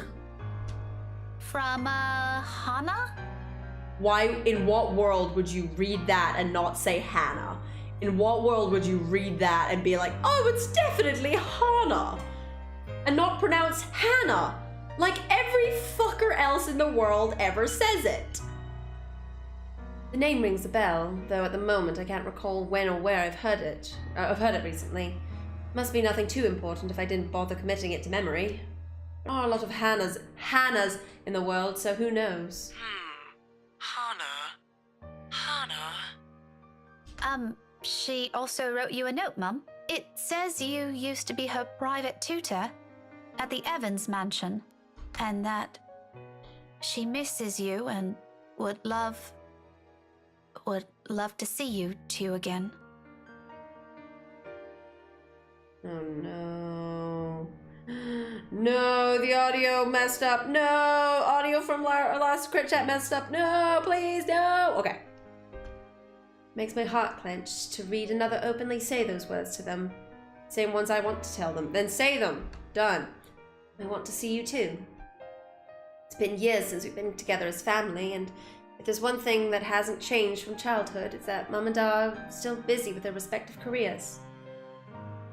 I thought it said out of the contrary. I was like, that's nothing. Out of the country, away on some meeting or symposium, sometimes for months on end. Well, it only grew more frequent with the years until I'm old enough to live on my own. I'd like to think that's how I've become independent at such an early age. They've always praised me for that. Sorry. Or at times I wish they didn't. Evans? Oh, I remember now. Oh, I remember now. Honey, it's Hannah. Hannah Evans. Remember? Bright girl, 2 years older than Becca. It's your voice. Didn't she get married a few years ago? 7 now, I think. Oh my god. Okay. But they grow up so fast, these kids. Yeah, she invited us to that too. Fonte de Medici. But we missed that one because you had to present your paper in Singapore. We did send her a note after. Still a shame we couldn't attend, though. What is it about this time? She sent another invite for a housewarming party. A housewarming party? Becca, when is it? This Friday, Mum. Oh, that's too bad. We'd love to be there, but Da's not in a condition to go walking around. I guess we'd have to decline again. I really miss that girl. Are they there in Singapore? Yeah, wait, yeah.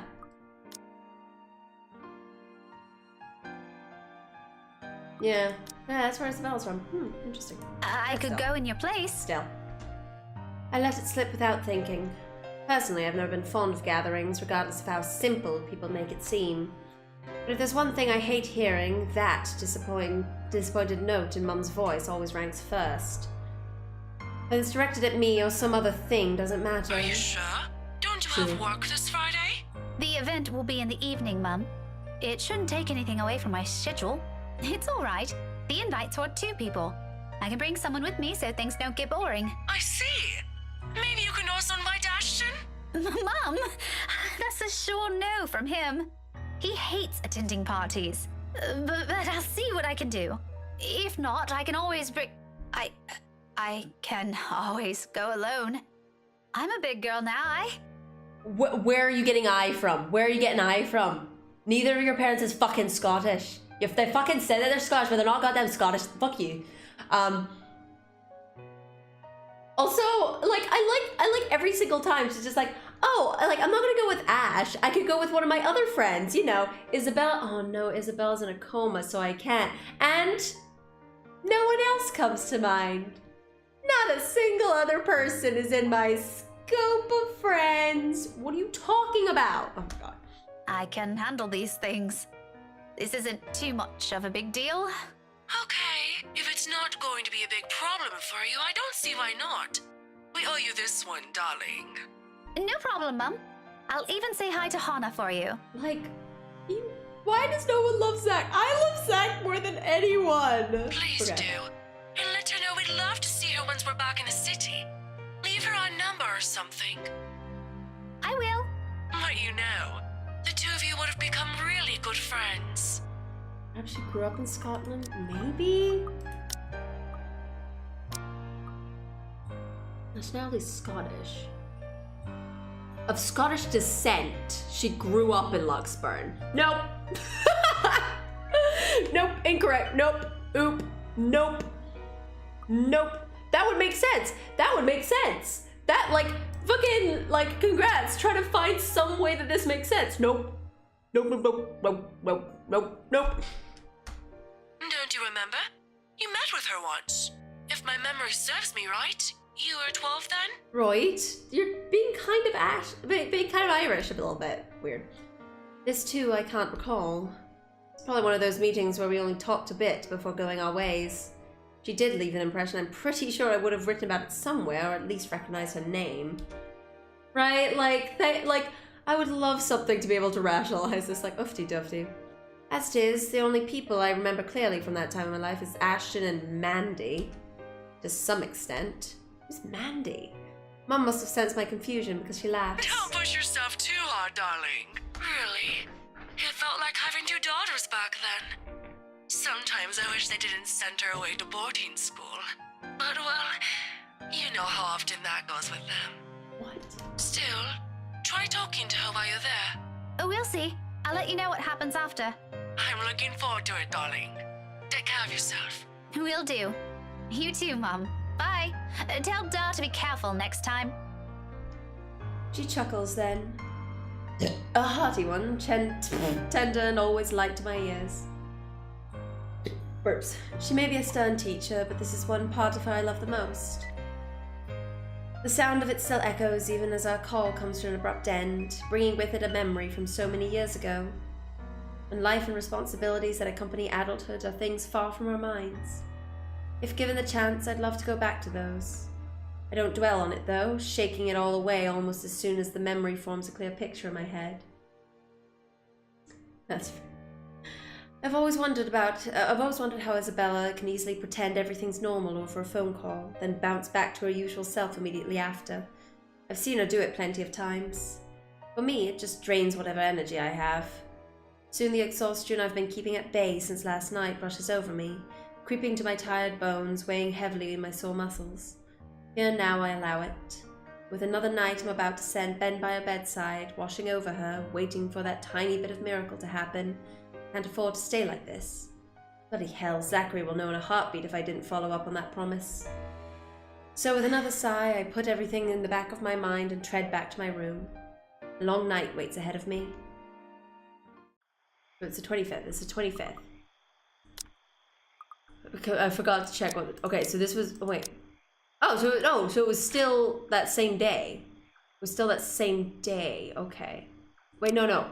Wait, sorry. No. We found her on 24th.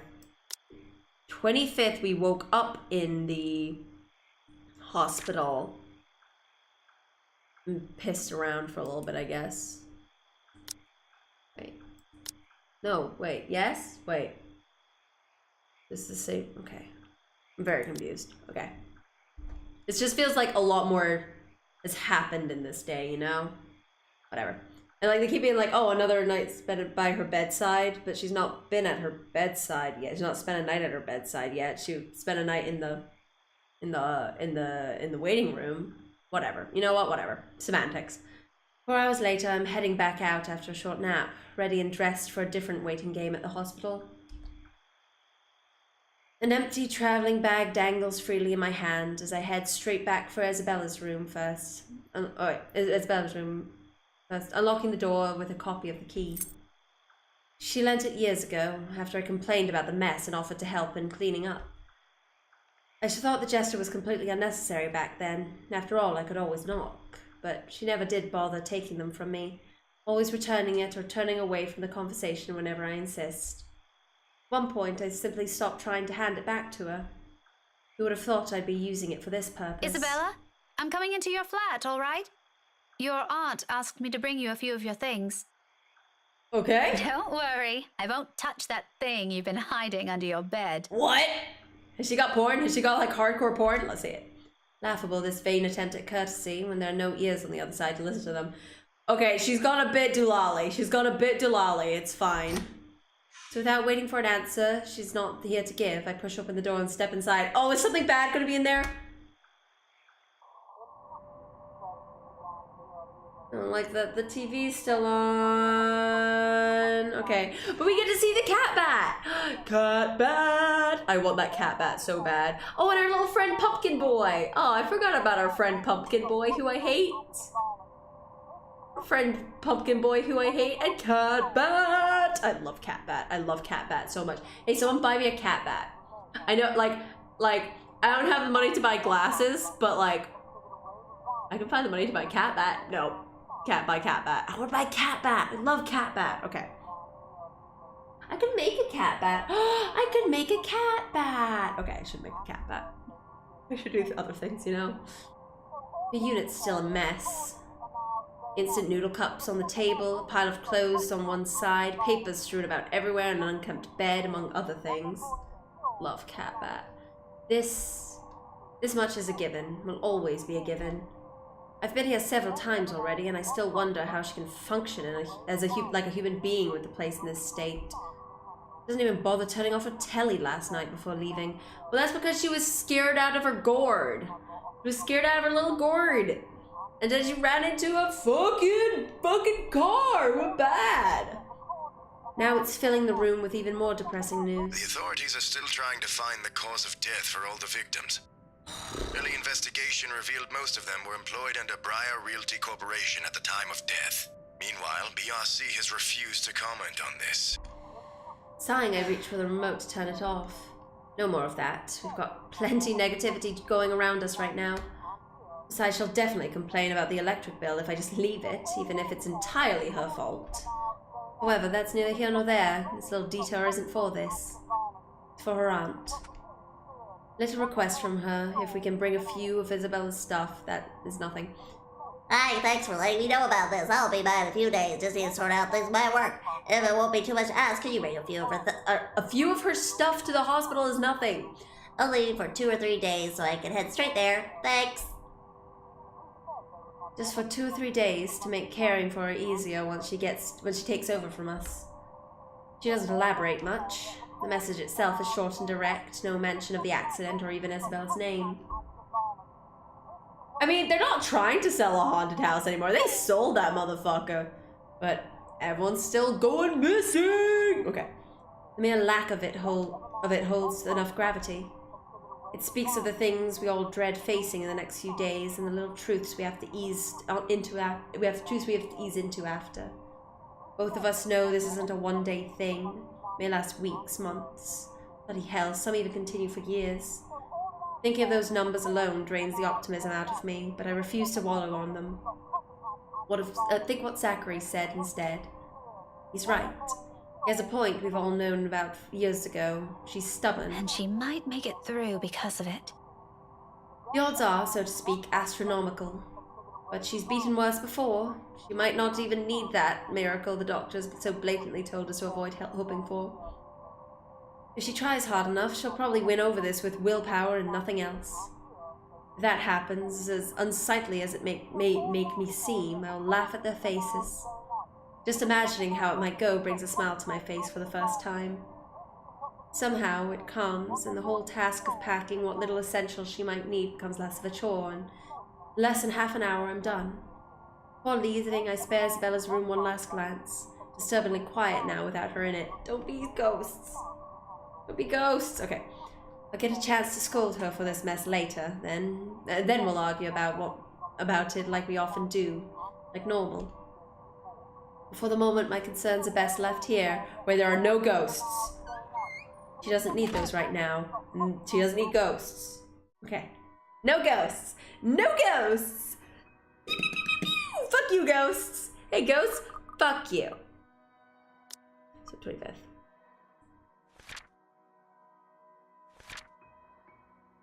Back at Sailing Well, Rebecca Gales received their housewarming invitation addressed to her parents. After informing them about it and getting some rest, she visited Isabella's apartment to pack the clothes and the other things she needed at hospital. Blorp. Even before, it never crossed my mind that I'd ever feel apprehension over a hospital visit. Okay, before, so we're still in Dr. Vogel's place. We're still in Dr. Vogel's place. They didn't change the sign. They did not change the sign for that other corridor. They took out the this and the this and the people, but they didn't take out the sign. No one in my family has experienced illness to warrant an overnight vigil. And when a relative did pass away here some years ago, I was still too young to commit to the details to memory. I recall the tears, but the emotions simply felt too distant to stick. Oh, I'm so sad.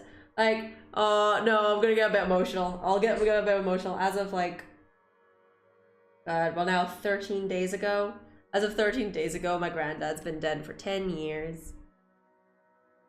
And just like, I miss him a lot. I miss him a lot. He's one of those guys that like you know that whole thing of like, you realize after a long time that you start to like forget parts of the people that died a while ago. Like you can't see their face properly anymore, or like you can't like imagine them properly. It's never been the case for him. Like every time I remember him, it's the most vivid thing in the world. Like, I love that man a lot. He's just the most excellent boy. I love him. It's been 10 years. And fun fact, well, not really fun fact, morbid and terrible fact. He died on the joint birthday of my cousin and my sister. My cousin and my sister are 10 years apart. They were born on the same day, which is really cool and fun for the family. And then my granddad died on the same day. So it's a weird day for the family. It's a really weird day for the family. Like, oh God, I can't imagine how that birthday was for, like, my sister was like 2 at the time, so she didn't fucking know what was going on. But my cousin was not 2 at the time and was like, yeah, like 10 or some shit. Was that his 10th birthday? Shit me. No, wait. No, it can't have been his 10th birthday. It must have been older. Yeah, it would have been if it was like 12th maybe. Maybe his 12th birthday. Yeah, that makes sense. That makes sense if it was his 12th birthday, because he's 20, yeah. Yeah, it was just such a weird day for us all. Like, we got to see each other, which was nice. We got to see him and speak to him and like see each other on their birthday / his death day, which was nice, you know, kind of in like the only way that can be nice, you know? You know? In the only way that can be nice, I guess. Oh, like we had a big dinner. That was nice. Oh, such a weird time of year. It's such a weird time of year for the family. In truth, everything I remember of hospitals are the bright lights, the cozy private rooms, and the doctor's tender smiles. Until last night. Now the lights glare, shining far too brightly. intensely against my eyes. The smile on the on-duty nurse found us under every what? The smile from the on-duty nurse found us under every single uncertainty. I don't know what you're... Okay. The room at the end of the ward looms forebodingly ahead of me. And this being the second day has thankfully dulled the edge to that, somewhat. It is still the voice at the back of my mind, whispering, expecting the worst, while hoping to all that is good in the world that I won't find an empty bed and an equally graver news upon my return. But I push these all down as far as I can the minute I near her room. It won't do for Zachary to see me in this way. He'll send me back home for sure. The latter won't do either. I'm not going to let him when all the help we can get will only be between the two of us until our aunt arrives. After that call with Ashton, with the way he sounded, I don't think he plans on showing up here. He probably thinks he'll be more useful out there. I know he's just doing his job, but it almost seems like he's using it as an excuse this way. What exactly is there to avoid here? He's so willing to face everything head on, but this? Absurd. But he is there, and then we get pissy about it. Regardless, whether the answers to those will have to wait along with many others as I give the door to Isabella's room... whatever the answers to those will have to wait along with many others as I give the door to Isabella's room a mild push. Hey, scaredy cat. My hand stills. My whole body freezes, stopping me almost a hair's breadth from fully opening the door.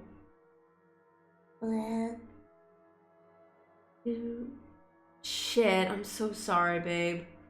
Oh god, I'm so sorry. Like, it's so weird when like life throws things at you during like what are supposed to be happy times and like just being like, hey, do you want a little dose of sadness to this happy, you know? Like, I'm sorry. I hope everything's okay, sweetheart.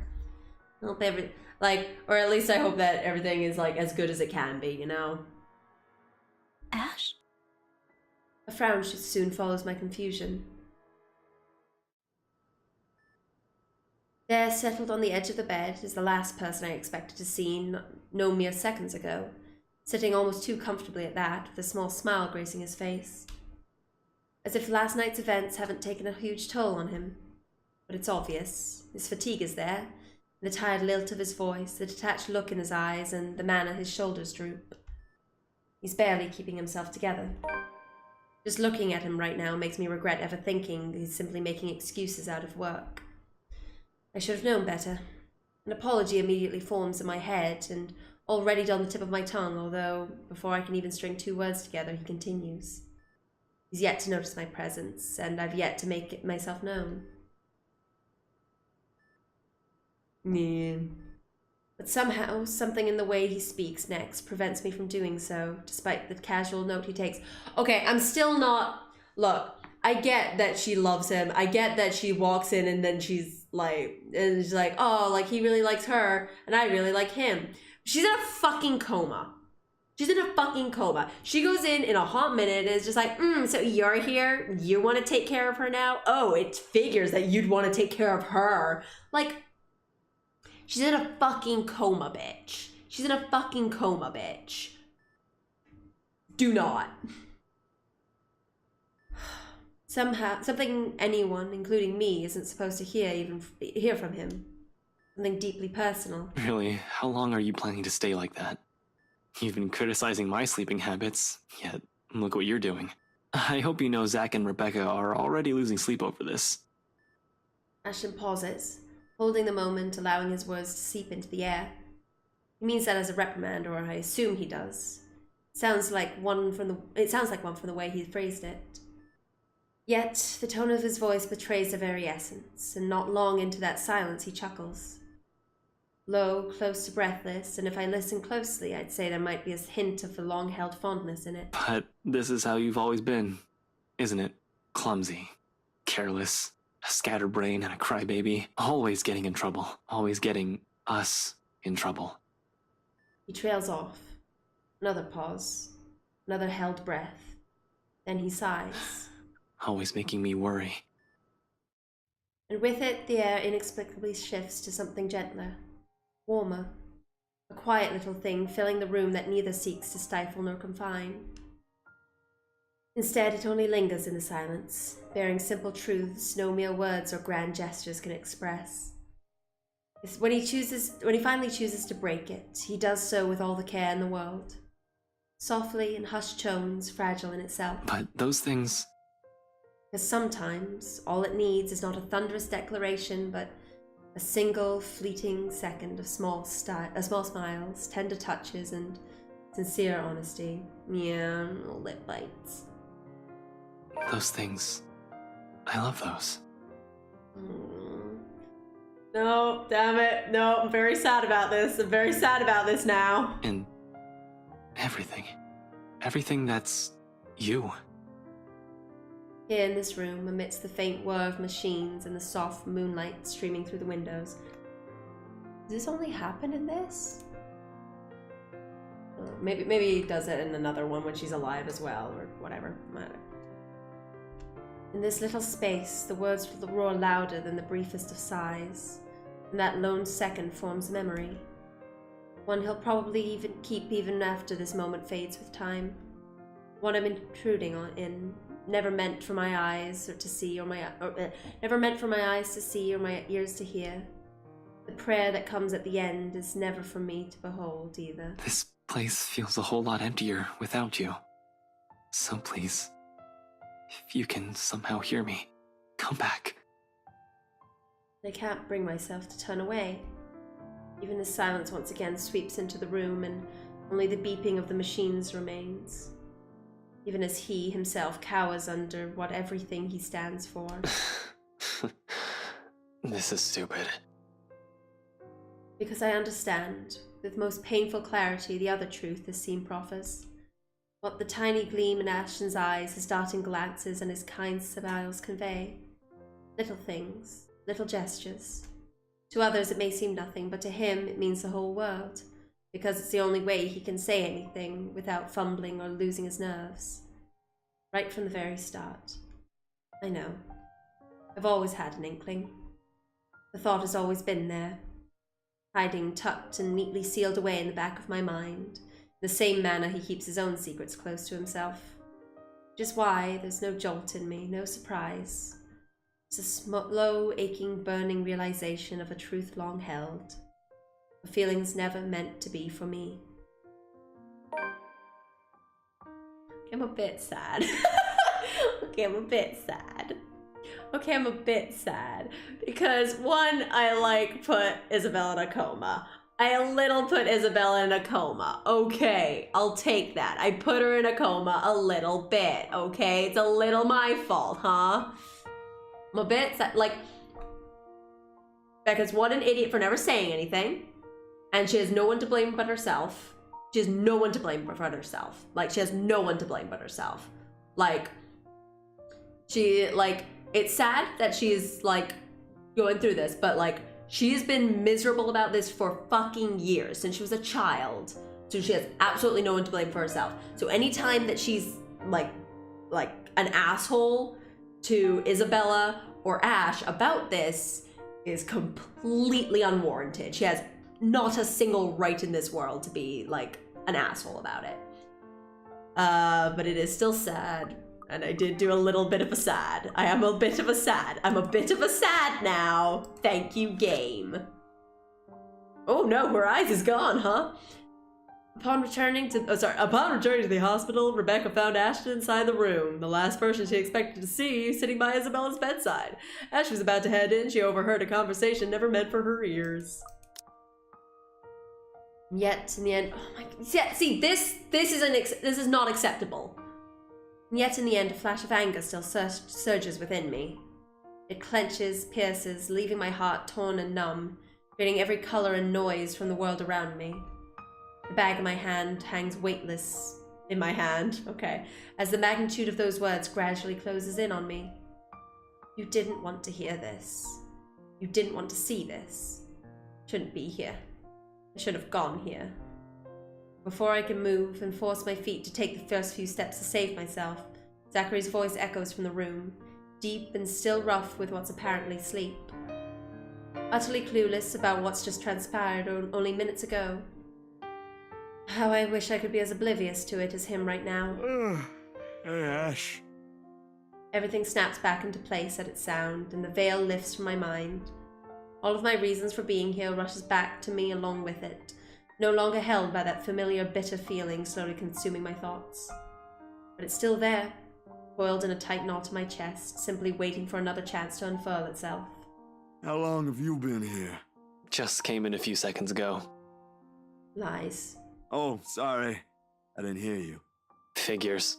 It's not a problem. You probably need to rest anyway. You're the one talking. You look like shit. So I've been told. Seriously, how long have you been up? 18, 20 hours or so? It doesn't matter. I'll get some shut-eye later. Where's Rebecca? Funny how he remembers me now. Not a few moments ago, he's unknowingly taken that one little thing I hold dear, and allowed the burden of his bloody sentiments to crush it. It's not his fault! Oh my god, do not. After all these years, I'm the one that becomes the afterthought. What are you talking about? He becomes the fucking afterthought. Your goddamn friend is in a coma. Your friend is in a fucking coma. He asked about you at the first fucking opportunity. Do not be this bitch. Oh, I cannot. I cannot with Rebecca. I cannot with her. I cannot. Oh, fuck off. But I take this mention of my name as my cue to compose myself and hide all of these somewhere safe. Preferably somewhere no one else will find. I just cannot with her. No. Just like how it's always been. Ultimately, this isn't what I came here for. And like, look, I know I sound a bit like a heartless bitch, but like, this isn't from inexperience. This is not from inexperience, because like, only very recently, only very, very recently have I like stopped being utterly in love with one of my best friends. Like, only super recently has that happened. But I kept being friends with her because one, I was able to manage it, and two, like, anytime that she was like, with someone else, I was happy for her, until I wasn't, because like she ends up with assholes that abuse her in so many ways. But like anytime that like she like went off and like parties and things with other people and not me, I felt a little sad. But at the same time, I was like, no, but like she's like, I'm not gonna make her happy. These people might make her happy. That's fine. Like, that's good, you know? And like, oh my god. And at no point was I ever mad at her or the people that she was with for being like, oh, so now you're not paying attention to me? The person who's like over here in the corner not trying anything? Like, what are you talking about? No. Ugh, cannot, bitch, no. I sent her home early, but she'll be back too. The light rap I give at the door, Zachary breaks off mid-sentence at once. Their eyes are on me when I slide into the room, though their attention doesn't really stay. Soon the bag I'm carrying catches their eye, and they're both shooting me a bewildered looks.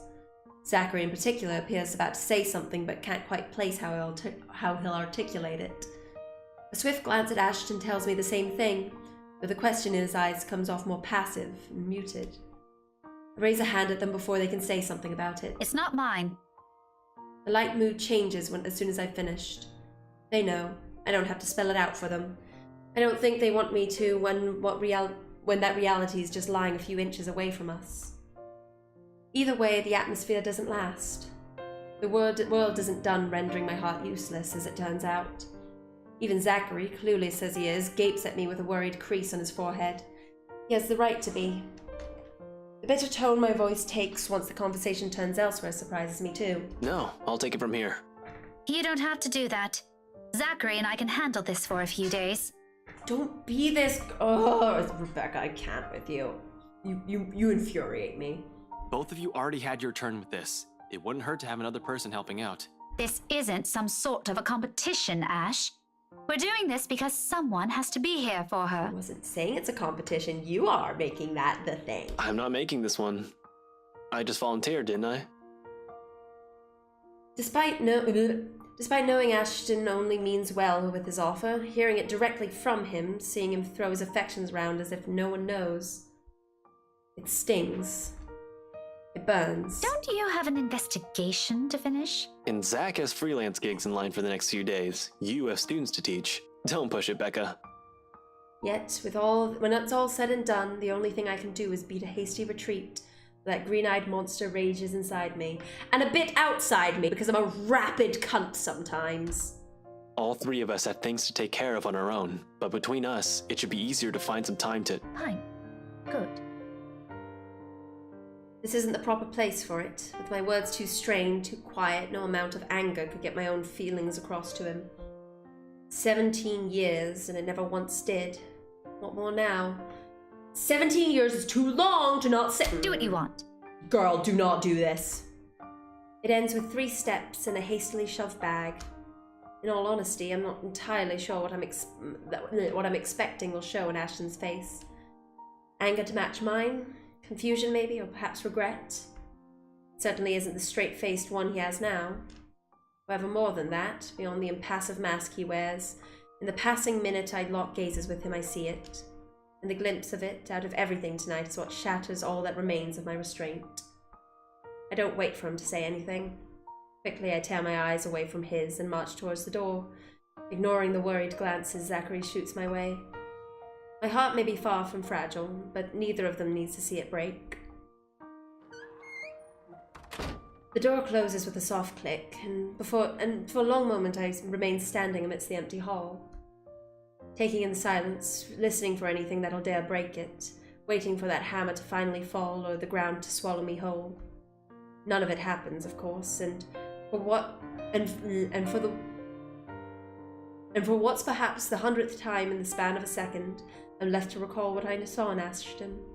It's not hearing the thoughtfully worded admission of his own feelings that did it, nor seeing those unguarded yearning glances he gave her, but facing the faraway look in his eyes and who he's always seen past me, past the person who's always stood in front of him. I never had him in the first place. I love him. The words itself leave a bitter aftertaste in my mouth, despite wanting them to be heard for so long. Suddenly, at the mere utterance, the word goes too still, too bright, too sharp, too cold. Ever so slowly, a chill seeps into my heart that settles there, placing a warmth I no longer remember feeling.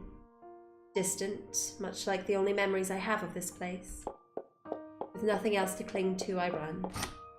Behind me, the door once again creaks open, and Zachary calls after me. Cordial, friendly, and utterly unsuspecting. I ignore all of it, because even after all this, it isn't his voice I want to hear. Girl. Girl. Girl. Nah, girl. Girl, nah. Girl, I'm sorry that your heart got broke, but ain't no one's fault but yours, girl. Ain't no one's fault but yours, huh? Also, yeah, do not ignore Zach ever. My sweet angel. My sweetest of angels. Do not. I make it out of the hospital in a flurry of steps, my mind abuzz with thoughts and emotions in turmoil. Ignoring the courteous smiles of every staff member shoots my way, or voice shouting after me. My footfalls hit hard against the pavement, each stride. Do not also get hit by a car. Oh no, she can't. She can't die yet. She can't die. The only time that we have to be worried about her is...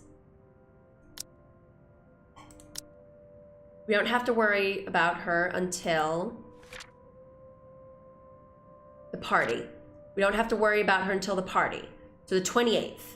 Anything before the 28th, she's fine. Anything before the 28th, she'll always be fine, okay? After the 28th, or like late in the 28th, could be a problem, but she's fine for now. My footfall, okay. More than once, a passing stranger would give me looks. Is it pity, consternation, scorn, or dismay? That's got my name in it. That's the saddest thing in my world. Every so often, I'm like, oh, look, my name. But it's with a sad word, huh? It's with a not great sad word, huh? It's not ideal. It's not ideal. I mean, I see my name in 2 contexts. It's either like this one, where it's just like, oh, someone's real sad, or someone's telling me what the date is, or like what month it is. It doesn't matter now, does it? All I hear are the voices inside my head, jeering, mocking, while the rest of the world blurs around me. I'm the one who's always been by his side. Yes, but that doesn't make him interested in you in a romantic way. I'm the one who knew more about him than anyone. That doesn't make him interested in a romantic way. That's not how this works. Why couldn't it have been me? For any number of reasons, and you have to just kind of get the fuck over that. And if you can't get over it, remove yourself from the situation. Done. But the universe doesn't have an answer for that, and neither does anyone. So I run, until everything fades away from my mind, till my breathing goes labored, till my legs buckle, feet catching on loose stone, and the world tilting sideways at long last. That also doesn't mean that there can't be spooks and scares before then. There can definitely be spooks and scares before, like, the 28th or whatever it is. A yelp comes from my mouth, but the pain I'm expecting or hoping for doesn't. When awareness returns to me, a rush of sounds and colours. It isn't his hand that grips my arm, nor the sharp gleam usually in his eyes that I see. Far, a striking contrast. This one's softer and kinder. Though worry slightly mars his voice, there's nothing in it but genuine concern. My sweet good boy, my sweet good boy, my sweet good boy, my goodest sweetest boy, my goodest and sweetest and best boy, my goodest sweetest and bestest boy. Okay, Zachary's okay. Okay. Always a wonder how they even became friends. Easy there, ma'am. Stop calling her ma'am. You've been friends for whatever. He doesn't waste any time, not even to wait for some form of gratitude from me, and quickly pulls me to my feet. I love him so much. I fell in love with a fake boy again. Okay. However, it isn't until he draws a handkerchief from his pocket and gingerly hands it to me that I glance up at him, searching for an explanation. For your, face. You dweeb. Makes a vague gesture around his cheeks. His movement small and a bit awkward before letting his arm fall and hang at his sides, suddenly too afraid to point it out. He doesn't retract his hand after offering the handkerchief, though, merely giving me a sheepish shrug and another smile when I finally lift a hand up my cheek and it comes away wet. Oh. Cast him another look, wary, unsure. But all he has from me is the same accepting smile. There's a question behind it, but for the moment he holds off. So with another indrawn breath, I take the offered cloth, if only to keep my hands occupied while I put myself together. Thanks. No problem. That was more suction-y than I thought it would be. Take your time if you want, and I'll just be here, pretending I didn't see anything, and take your time. Zachary's polite enough to avert his gaze, and only when the last of the tears have been wiped away does he say anything. You okay? The floor almost had you there. Yeah, thanks again. Sorry about that. The words ring hollow even to my ears. I'm not certain either if they're meant to be an apology for his troubles or for showing him this pathetic side of me. Nevertheless, he accepts them. Nah, it is cool. Surprised me, though. Didn't think you could run that fast. But you don't look really well right now. Something happened? No, nothing. Nothing important.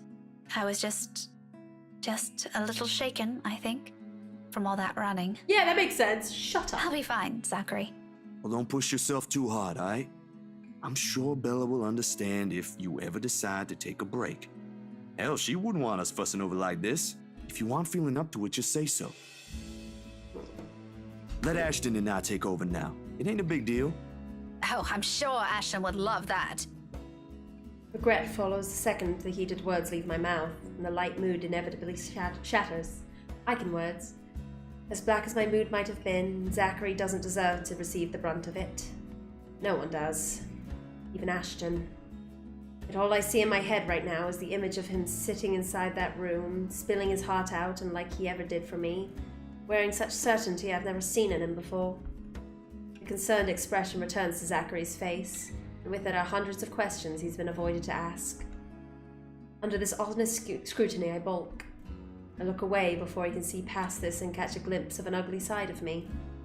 But considering how well I've handled this so far, I won't be shocked if he already thinks less of me. Rebecca, is everything really all right? Thank you. Call her Rebecca more because you're friends, and it's baffling that you call her Miss Gales and Ma'am. I bet he already knows the answer to that. Regardless of appearances, Zach can be quite as perceptive as Ashton. It's part of the reason why they became friends in the first place. Frankly, I don't understand why he's still making an effort to ask. For the sake of being polite, responding to that will only open a whole different can of worms. You should also know that. What a mess.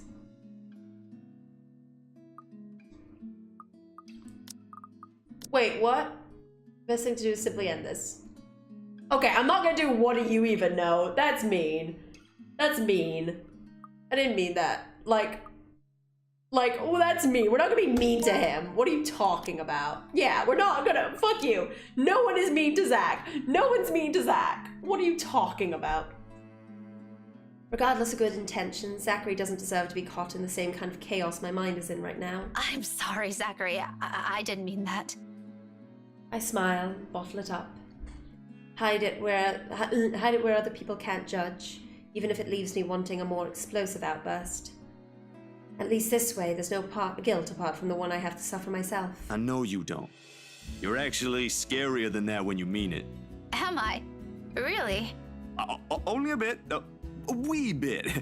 Don't take that personally, please. I love you. I love you so much. You're a really nice person, but you also have to deal with Ash and Bella sometimes. That takes a lot of patience, especially Ash. You're so cute. And you're a teacher, so I guess... You're like the cutest boy. Zachary? Yes, ma'am? Okay, there you go. You don't have to say anything to make me feel better about myself. I'm tougher than that. Oh, well, I was just... Besides, I've already heard most of those from Isabella. I'm used to it. Trust me. Zachary's eyebrows are drawn together when I glance back at him, his mouth opening and closing in a weak attempt to answer my reassurances. You little blushies, those little blushies. I love him so much. I love him so much. Nothing. Look, we can't let anything happen to this boy. We cannot. We can. I will go back to the beginning of the. If it tells me that I made a wrong choice at the very beginning of this game in one random character interaction, I will go all the way back to keep this boy alive. He is not going to die on my watch. No. No. Oh no. No, I don't want him to be an alternative love interest for Becca. I want him to be an alternative love interest for me. Okay. This probably isn't where he wants to take this little talk, but the turn it took left him no other choice. Much like how he found himself thrust in this position. But of all people, he now has to be the one standing in the middle to fix things, even when no such obligations have been handed to him. Bloody, he didn't even need to follow me. Okay, that's just how he is. This is an unintentional mistake on my part too, yes, though still can't help but feel responsible. The best apology I can give him right now is a light pat to his arm, a bit half-hearted coming from me, but I do it still. It's not like I have any other thing left I can offer. Look, Zachary, all of this, it's probably just the stress talking. Don't worry about me. We've all been on the edge since the news broke. I haven't even gotten a decent sleep since it started, and it still doesn't seem like things will be slowing down anytime soon. Maybe it's a good thing Ashton volunteered when he did. At least now we have a few hours to rest, yes? Take your own advice and go get a break yourself, okay? I throw in another smile at him for good measure, but it falters the second in my eyes meet his. It's that look again. The one too honest. If I hold it a moment longer, I'll probably end up saying things I shouldn't. More than what I'm willing to disclose at the moment. Because despite wanting to get these feelings across, these are also ones I've harbored longer than any. If Ashton won't hear them, won't have them, then neither has the world any right to do so. I'm more than happy to cling to these if it'll keep my misery at bay. I've already done so before. It won't change a damn thing. So without bothering with a goodbye, I walk away. Zachary doesn't stop me. Doesn't reach out a hand or call my name. This is as far as he'll allow himself to cross. For all his concerns between the two of us, he's more familiar with this line we keep between us than I am.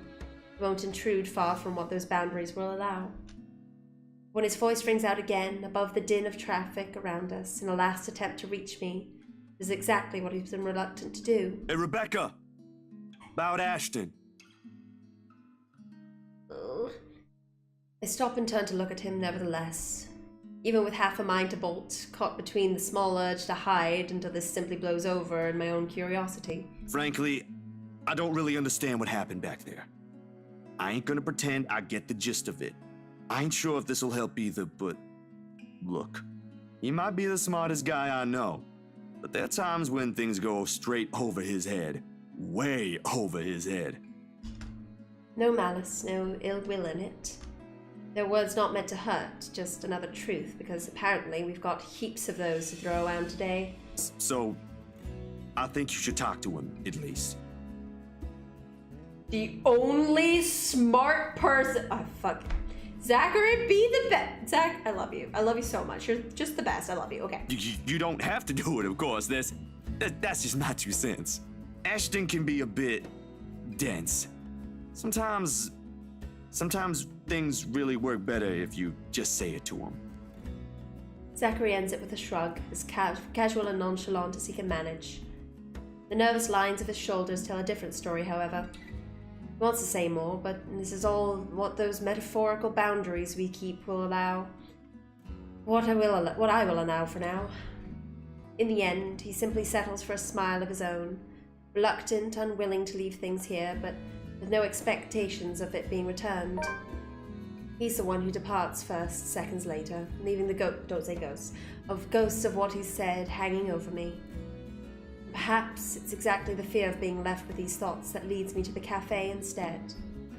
Less time to think about these as long as I'm moving and in the company of other people. Journal.